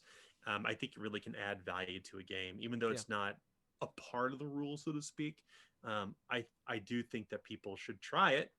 If you don't like it, you don't use it. Like, some people have a really good vibe with their players. Like I said, I've been with these people for like a decade plus, but I'm still going to use it in my game. I'm kind of curious. Like, I'm curious if I really know, if I understand what content is off the table. Even though we have an open rapport. So I think that kind of speaks to also about how we can include people into the stories we tell, because I can think of several moments where I've played in convention games and been like, I just kind of shut down. I stopped talking. I'm like, I'm a pretty talkative person. I'm just like, okay, this is like an uncomfortable scene. I'm just gonna kind of ignore it for now. I'm gonna write in my character sheet. Over, write it out. And I think game masters and players, we obviously, like, we do things that are uncomfortable sometimes without even recognizing or knowing it. In its worst form, you end up like Adam Coble, like simulating fucking rape on a stream show. In its more innocuous forms, it's like you introduce a piece of content that people were not comfortable with, and nobody said anything because they didn't really feel safe talking about it. And there was no mode or method to express that. Because the expectations may be on the players, to the game master to already know because we're buddies, or it may be that there's truly no way to express without actually either being upset by it or triggering some sort of trauma, or even having a way to do it in a way that doesn't feel like you're having to, like, explain your whole life story. So I think that safety tools themselves are a form of inclusion, because then you're able to really make sure that the stories you're telling together, no matter what game you're playing, aren't causing harm. Because I think that shared fiction, types of shared fiction can cause harm unintentionally. Yeah. We kind of go into the I think that kind of, more philosophically, we kind of go into the understanding when we play an RPG, like characters are going to get hurt and die, right? Yeah, that's happen. part of it. Yeah. But how visceral does the descriptions have to be, right? It's a mature world where death is real. Do you really have to go into depth about talking about grotesque sex? Is that something people are comfortable with? If yes, cool. If not, it needs to be noted. Not judging anybody, obviously, but these are like themes that come up in games. And despite the fact that people are stepping in saying, yes, I have hit points. Yes, my character is going to die. Yes, this will have mature themes. We still have to have a framework to express the moments where we may want to fade to black, or we just want to like, okay, let's not go into detail about that. I understand what we're going for, but let's not talk about it. Or be like, yes, is everybody else cool with this content we're about to introduce? Like, are you cool if I tell a story about my character who was sexually abused? Like, is that something appropriate for the table? And that's where Touch the Darkness comes in, and really all safety tools, because it's not just game master to players, it's a community tool. Yeah. And that's the way that we pitch it too for Touch the Darkness. It is a community tool, even though the game master is the orchestrator of it, so to speak. Every player at the table is equally responsible for maintaining the tool and has to have full buy-in. So like it's a social contract between everyone. Yeah. With a real contract in a way, I guess you could say, right? Yeah. But yeah, that's one of the things I'm super excited to release. That's happening in I think it's going to happen in like mid to late February, depending on whether or not we do print on demand. Print on demand has its own kind of challenges right now, obviously, with lightning source and shipping and COVID, getting proofs in the change that just happened at LSI, where they're not doing saddle stitch anymore. So some question around usability of soft cover stuff. I believe you posted about that on Twitter the other day, and that was when I realized sad. I don't know a lot about the publishing industry, because I was like, I don't know what the significance of that is, but it sounds bad. Yeah, I mean, the long and the short of it is a staple bound book is called Saddle Stitch, and it opens up easily at your table. That's soft cover. A soft cover book that has pages glued into it's perfect bound, and you have to break the spine to keep things open, and it doesn't lay open. And I have this. This is like one of my pet peeves, like books that don't stay open on the damn game table. Like lay flat is like a big deal to me. This is why I don't like the European sized books, because they don't lay flat. Some Europeans. Well, I love them. I mean, there's a reason why books are smaller. On behalf of the continent I live on, I apologize. No. I'm looking here at one of my favorite new RPGs, Mark Borg. I loved it. We just played it. We just played it last Sunday on this channel. Oh my god, he's gonna be off for another hour. I love that game so much. I just want the book to lay flat. I do, because most people, when they play in person, their books lay on the table. That's the most common user experience for books. But look at that book, though, Dan. It's so pretty. It's beautiful. It's one of the most beautiful books I've ever seen. It is. I burned my early copy of. You followed the instructions? You actually burned it? Yeah, I burned it, and they sent me I burned it. I put the video up on YouTube, and they sent me the special edition. I've never seen that. Oh, that wait a minute. Is that picture on the front literally a spiked flail to the face? Yes, it is. Oh god. Their commitment to the bit is just wonderful. It is. I posted something on Twitter randomly, and they said, take the next step and show me a picture of a burned book. I was like, okay. So I brought out this like old Viking war shield, like this like mock-up war shield. I put it in the middle of my yard. My 4-year-old son and I poured gasoline on a copy of Zweihander, a copy of Morkborg opened up to the Zweihander page, and a copy of Zach Sabbath's terrible book. I don't remember what it was, for kindling. And we set it on fire, and I created a video, and I sent it to Mark Borg, and they sent me this. And I'm like, that's awesome. God, so great. It's on YouTube. Yeah, they're I mean, Mark Borg, they know their brand. It's brilliant. Oh yeah. So, it's a labor of love, you can tell. Yeah. I love the commitment. But the book doesn't lay flat. But the book doesn't lay flat. So the challenge, I think, with the lightning source thing, really, it has nothing to do with drive-through RPG. This is a lightning source issue, but they don't do staple bound anymore. So to get back to the TTRPG safety tool, it's not going to lay flat, so I'm not so sure about doing print on demand. But ultimately, Grim Imperial Studios through Adam will make that decision. It's kind of up to them, but I'm funding the entire thing, so I'm hoping that we have some Make it option lay for flat. print, but yeah. Society tools are important. That's for sure. And also, I don't believe Anna, to my recollection, Anna didn't tell me she was working on that, so we have to have a conversation. Yeah, it can, it spun off on its own thing in the middle of Flames of Freedom, and we just, like, in the last 2 weeks, like, said, okay, let's get this thing done. Because it had been put in our quote unquote backlog because we were so busy. Like, it's like Anna just finished like the index for Flames of Freedom, which is like 987 entries. Talking to her while she was pulling her hair out with that. Yeah, it's I'm telling you, indexing is not easy. She is nothing if not efficient, though. Yeah. Were you gonna We say, made Lydia? her watch. We may have distracted her every now and then by making her watch Disney's Gargoyles because she'd never seen it. It's before. so good. So good. So good. It was a So ball. she's like, yeah, I can index next to this. So It's so good. Yeah. So we will have that out, I think, probably mid to late February. And I really want to do print on demand for it because I think it demands it. And of course, it would only charge for print cost plus shipping on Drive-Thru RPG because we can't control that, but or Grim Perilous can't control that rather. But it'd be free, and that's kind of, I think that more broadly that kind of speaks to. I think it's one thing to say like, I believe in diversity and inclusion, right? And I always go back to this. Like, this is a perfect example. Like, diversity is a noun. Inclusivity is a verb. It's the action of being diverse. So like, we can parrot all day online about like, yes, go this, like, I believe in this thing. But it's another thing to actually take actions against that. And I think that especially so white beardy guy in a position of privilege, I have to make sure that I use that privilege to help enable marginalized voices in the industry on the projects I work on, which is a part of my DNA and a part of the publisher's DNA too, but also make sure that I'm challenging my own beliefs, that I'm doing good or doing the best I possibly can, and continuing to help lift others up. Because I think that there's this really good analogy that Tanya DePass and Gay Pix, I think, also made too, about like the ladder analogy. Like, you're climbing up this ladder, you get to the top, and you look down, other people are trying to climb up the ladder, and you realize there's a ladder right beside you. And like, the ladder you need to be on was the one beside you the whole time. You need to help other people up. So if you have the opportunity when you're in a position to help others, you should always help others. Like, I'm a big fan of that. Like, the whole rising tide lifts all ships, that whole thing.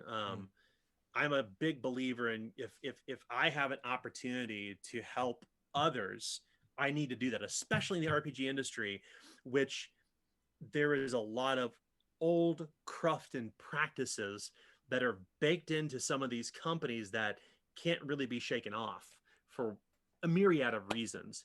And I have the unique opportunity at Andrews McMeel with the games that we produce to ensure that we can do things to bring diverse voices to the table, pay them fairly, which is not common, and to continue to learn and grow. And we're not perfect, and we won't always do it right. Flames of Freedom isn't going to be perfect or right. I mean, it's going to piss some people off, and that's fine. But for the safety tool, especially, like, to me, that's kind of like this is another way we're trying to ensure we're laying the groundwork for the future of the RPG division within the company, that we not only talk the talk, but we walk the walk. So white beardy guy, once again, I get to use my privilege to help bring other people in and make them part of the conversation and have them write, not just do sensitivity reading. And I know that's a very common practice, but I'm a big believer in cultural consultation, which is vastly different. I've seen games that supposedly had sensitivity readers, and you wouldn't have. I mean, I guess what you're saying is sort of, it shows you the limitation of that. Sorry, go ahead, Lydia. Sorry.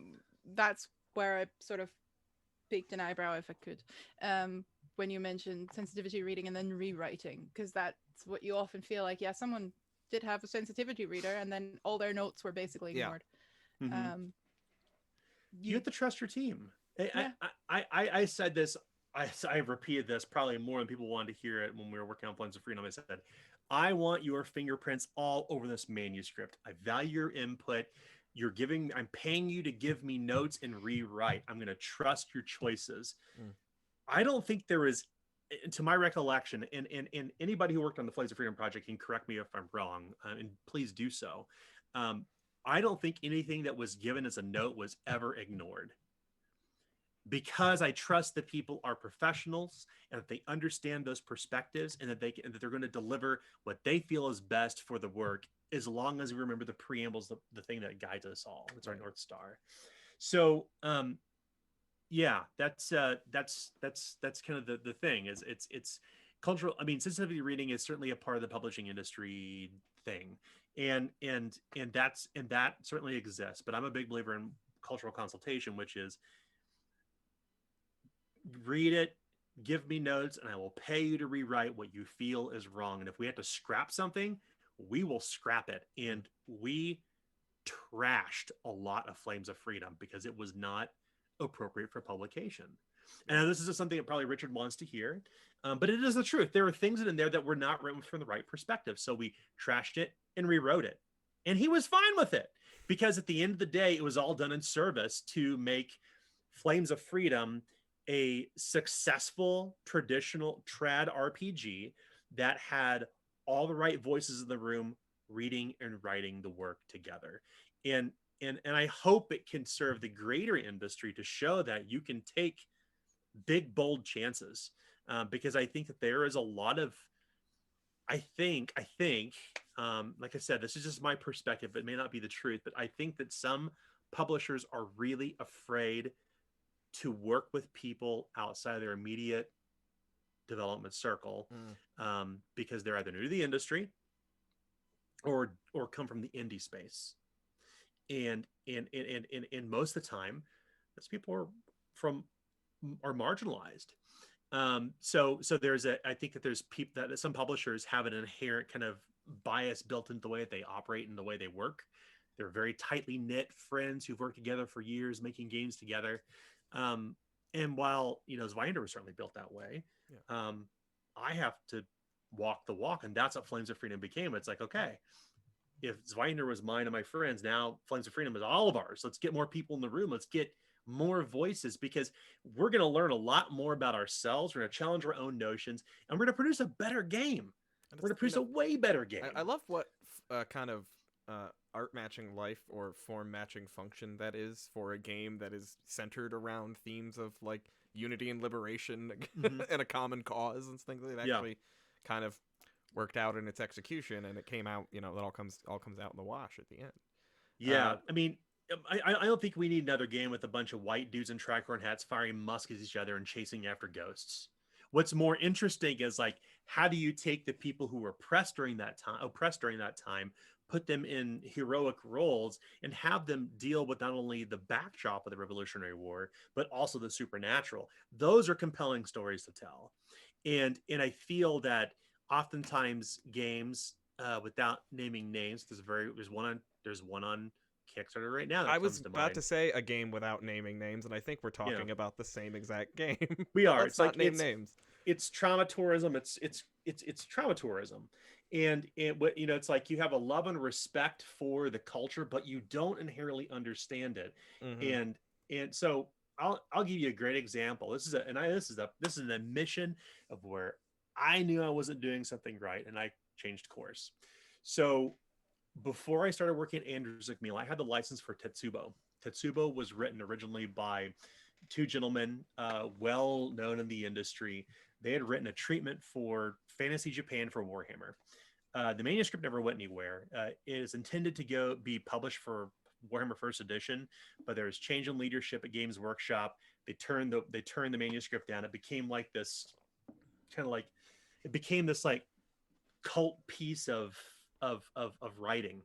Tetsubo, the unknown, unrealized Warhammer world of Japan.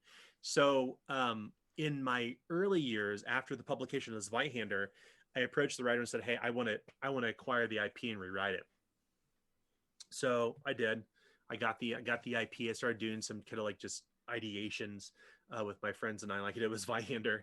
And then something was just not working. I couldn't figure out, like, this is really cool, and I feel like, I love the Sengoku era, and I love old Shambara films, but something's not clicking here. So I reached out to Daniel Kwan, who runs Asians Represent. I mean, everybody knows who Daniel Kwan is at this point. He's archaeologist in Canada. He's written for D&D now. Yeah, I may run one of his games this weekend. I got a big book of Ross Rifles, right? No, I can't remember. Or is it James D'Amato put together that book that's like 41 pager RPGs? Yes. And Daniel Kwan's got one in there, but I can't remember which one it is now. But yeah. Yeah. So Daniel and I, the two Daniels, we come together and we have these 3 Zoom calls. And I told him kind of up front, I was like, look, I want to make this game about Japanese history, and because I have this deep love for it, but something's not working for me. And he didn't tell me what I was doing wrong. He walked me through, help and challenge my own notions around why I may be having problems with it. And I came to the epiphany in the middle of the conversation. I'm like, holy shit, this is about lived experience. I can't do this. And this turns into this really interesting professional friendship between him and I.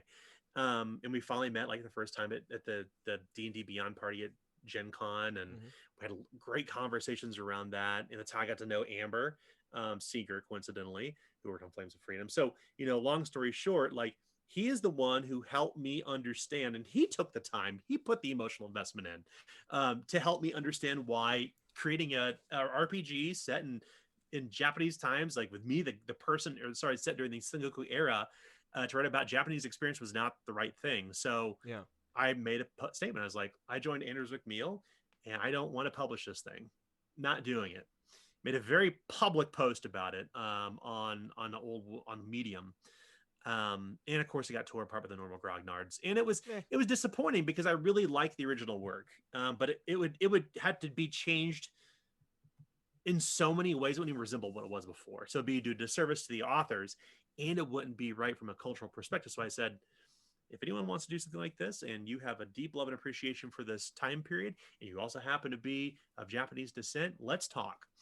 Because you should be the creative lead on this, and I can help direct all the funds and stuff like that. But you would lead the team. So that offer's still out there. It's because I love Akira Kurosawa. I grew up on those films. I grew up on Westerns. I grew up on old black and white samurai films. I love them, but I'm not the person to write about it. Right. I'm not that person. Takes that measure of humility, Yeah. Recognize that it's it's not for you, but yeah. So yeah, it comes back around to walking the walk, because we can talk all day about I believe in diversity and support Black creators and stuff, and make our donations in February and go through the same rigmarole that every publisher does annually. Or we can do some real work. We can actually, put our money where our mouth is. We can actively do things, forwardly in the public eye and behind the scenes too, to ensure that we are doing something greater for the RPG industry as a whole. And I'm a firm believer in that, and I'm a fanatic about it. It's one of the first things I spoke about in my final interview with the president of publishing. I was like, this is very important to me that you understand that my approach to grow our RPG division is that we bring diverse and marginalized voices forward in every RPG we create. Full stop. So that's a non-negotiable for me. That's the only way I'm going to do this. This is one of the many things I talked to them about, but it was one of the things that I would not give on. And the great thing is with Andrews McMeel is they have a very diverse group of who they publish already in books, in fiction, in comics. So those things were incompatible. We are the similar philosophy. And every person I've worked with, in this world in the last, year and 8 months, is I make sure that my value set matches up with theirs, because if the values are unaligned, it's not a good partnership. Work with people who inspire you ultimately at the end of the day, but also share your same values on that. And diversity and inclusion is incredibly important to me. And I hope people see that. I hope people see that and are willing to take what we're doing with Flames of Freedom and use that as a model to try new things. Because I honestly believe in my heart of hearts that it's going to be a very, very challenging book to hit the industry, that it's going to cause some division, and that's okay. I want that dialogue, because that dialogue is not, it's happening at D&D, it's happening from that perspective, but nobody's really at the larger traditional publisher level, it's not really happening. There isn't really money. People aren't really making money moves, so to speak. The Twitter bubble is not reflected necessarily on the people that make the actual decisions. And that's right. I feel like that's a problem, or that's a mistake we often make in our little echo chambers, because that's what it is in the end. The discourse. I fully agree that you want to curate your comfort zone and your safe space, and especially online, but the conversations need to be had on places that aren't online, because in the end, it's not where decisions are made. Yeah, and to that point, so having spent time in agency, like a lot of what drove our decisions was user experience and research. So the great thing is I still have connections to a lot of those people in the research division I worked with at VML to tap into. And what I understand now is that in the RPG industry, Twitter discourse is roughly 16% of the total overall player base in the world when it comes to RPG, specifically to D&D. So it's a small slice. It's 16%, still significant. Yeah. But the discourse that's happening is happening mostly in social media bubbles and not at the top. Right. And that's unfortunate. Now granted, we are not owed view into what's happening inside companies. Like that's kind of a misunderstanding I feel on social media is like, we need to know what's happening at the high levels of Hasbro to change D&D. Well, that's not really your right, but they need to show what they're doing, right? You have to show that you're actually making steps toward addressing these concerns. And I feel that the way you do that is by actively doing it in your books, in your writing, in your hires, in your freelance. Exactly. That's a whole thing. Yeah, I'm not baggy on D&D. Once again, I mean, I have a lot of friends who work on D&D like products. Your T-shirts is not the one you're wearing, but you know. Oh. Like that's that's right. That's from Void Merch, one of my favorite shirts. And then it turned into like an article on not the Nerdist, but somewhere I talked about my love-hate relationship with D&D, because I do love it. I think you should be critical of the things that you love. I'm a big believer in that. Like I bag on Zweihander all the time. Like most funny, so my friend Nick, who games with us every week, he's like, "You're pretty much house ruling your own game, Dan," and I'm like, yes, because there's things I hate about Zweihander. And that's just that, but that's the great thing about, it's like back to the whole, game mastering stuff. Like the people who wrote D&D 5th edition are house ruling 5th edition. Yeah. Full stop. I mean, that's what we do. It's our nature to tinker. And I think that every game master is a game designer at heart, because once you change a rule, like you're now a game designer. You are. It may not be published. You streamlined the experience. It may be written on a piece of paper, or it could be written on a Post-it note, or the back of a napkin, or even in your head, or in a wiki, or whatever it may be. But you're a game designer. You're now a game designer. That's the beautiful thing about being a game master to player. That's right. Yeah, you should. But yeah, I think anytime, but I'm also a big believer, like from a game mastery perspective, that players are an equal part of the house ruling experience. Like that's why I think Rule 0 on Zweihander kind of says loosely, or maybe I'm paraphrasing, that it says that house rules are created between game masters and players coming to a consensus. Yeah, it's not about like the game masters, I want to do this for my games, we're going to do this. Instead, it's about consensus between players and GMs.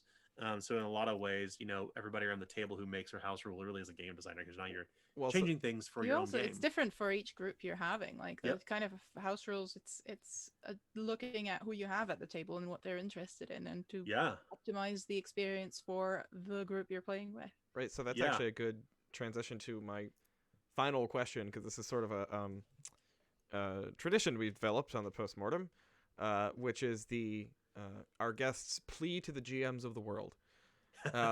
So I'm going to put you completely on the spot here for a second.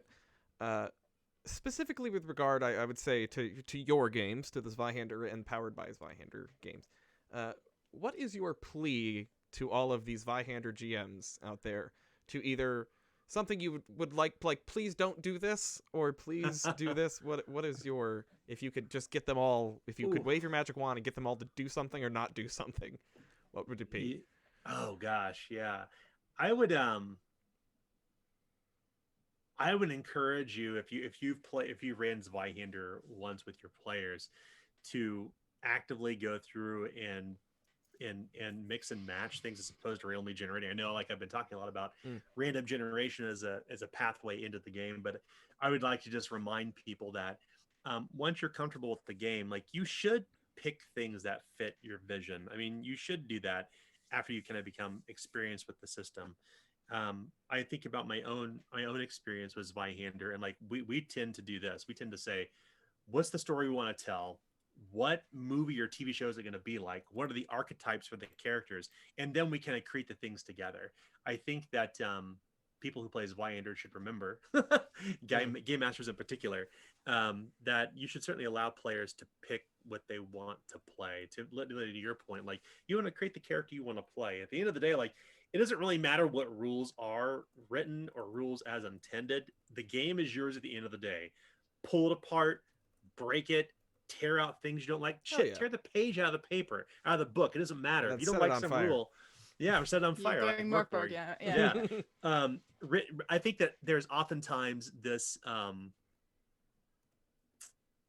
of stress between like we get this a lot in our Discord. Like, people are like, I really want to change this rules. This is how it should work. And like, I'll talk about it, but like, yeah, we've kind of done this around our game. It's like, oh, I'm glad we got your blessing to do it. I'm like, no, it's your game. Like, seriously, you don't need it. If you want to assign stats. You want to give people more skill ranks, give people more skill ranks. Like, make the game yours, because at the end of the day, this is just a tool set.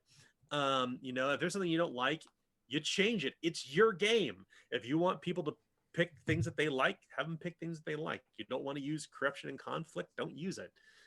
You want to use it to tell high fantasy games, do that. It may not work well for your dungeoneering, but characters will probably die, but just the way it's built.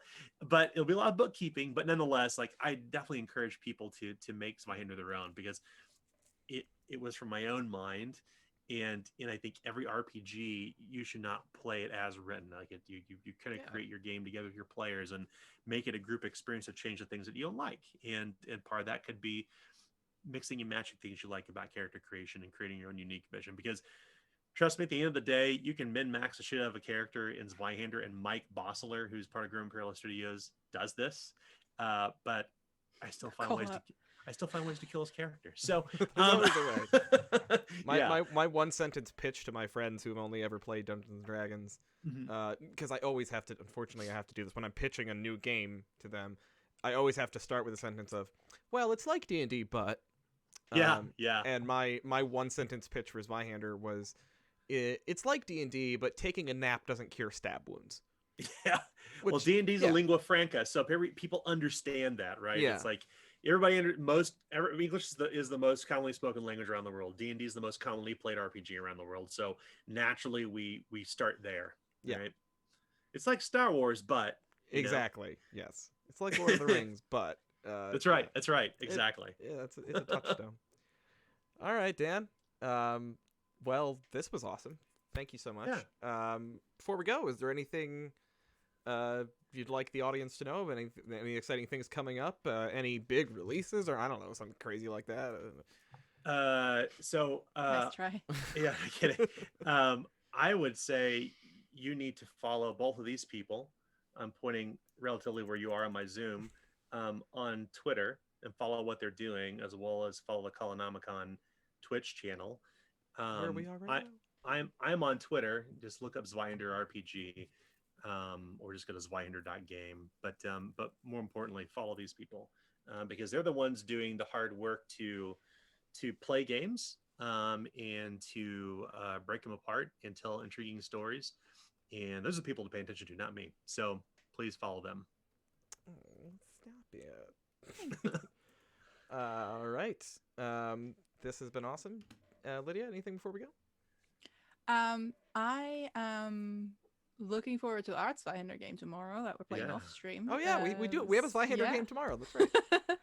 in Tom's universe again, and when we started with as well with a barber surgeon, but also the first Zweihander game played on Master the Game ages and ages ago with a character who had like nothing at all, no magic, absolutely no fighting sense. She was an older woman who had lost her husband, her dear Angus, and she kind of accidentally became an undead goddess along the way. That is now all over Tom's games. So part of the lore now. That's my Zweihander legacy, and I'm quite happy about the Golden Forged. Yes, and my Power Fantasy within. But we're doing that off stream. On stream, we are starting up our new season on what used to be Encounter Roleplay, what is now Weave the Tale, under the Penny for a Tale network, and we are still having casting calls open. So if you want to check that out, then I will post a link in chat. Casting closes Monday, is that right? 25th? Today actually. Oh, it closes today. Yeah. Today it's soon, very soon that it's closing.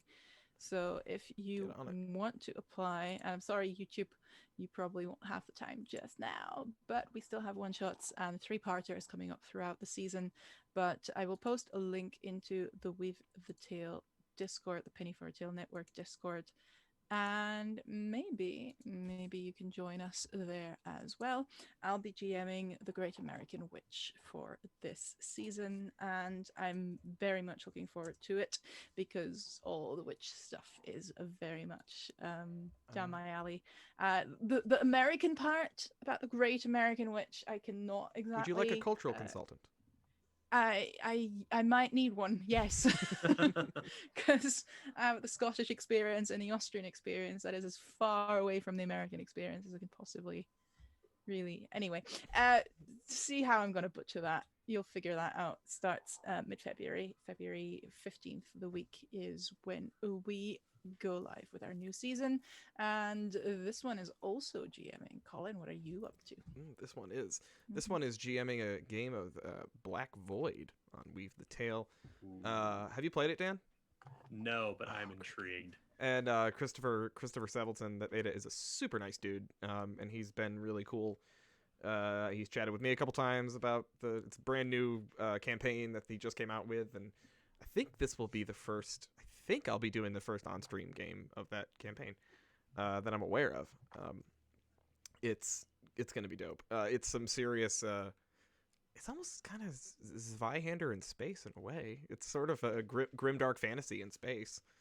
And I'm very much looking forward to that. Casting closes in like an hour and a half, so if you're gonna do it, now is the time. Lydia dropped the link to the Encounter Roleplay, the Weave the Tale Discord in chat. Hop on in there and check out the Weave. I think it's Weave Casting Calls is the channel, I believe. Go there and look for my Black Void game. I'm super stoked for it. Coming up here on the channel this Sunday, there's been a change of plans. I announced after Morkborg. Oh, that's why I was gonna say Morkborg. After Morkborg last week, that we were gonna do a game this weekend, but change of plans. The game I announced we're not gonna do for a host of reasons. And instead, I had just mentioned a few minutes ago to Daniel that I have that beautiful book by James D'Amato that's all these 41-page RPGs, and I'm gonna just pick one, and we're gonna play some random. The one I'm leaning toward right now is the one that's it's like party planners in space. I think it's called 0G Party Planning, and I'm just so stoked to try that. So that might be the one. We'll see. I'm thinking about the Party Down TV show now that you mentioned party planning in space. So here for it. And yeah, so that's going to be this Sunday. Every Sunday on this channel, One Shot Sunday, 7 p.m. Every single Sunday, we do a different game, different system, different cast. This will be our 11th One Shot Sunday. Last week was Morkborg. This week is something.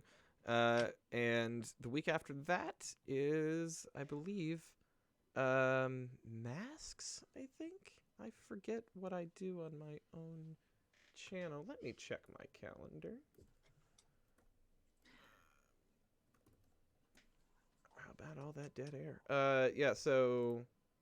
Oh, sorry, no, the week after that is Aegon, the Greek mythology RPG by John Harper. Just came out. I believe it's a 2020 release. I'm very, very excited for that. And Tom Grant is going to be playing in that one as well. So when I thought Greek hero, something about Tom's just like majestic hair, I knew I had to get Tom for this. So do check that out. And then after that, we'll do coincidentally, casts. Sorry.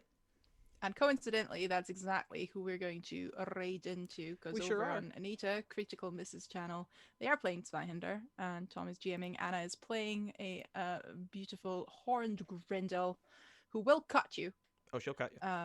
Oh yeah, but quite right too. So that's probably gonna be on for another hour and a half, possibly. So let's check them out as well.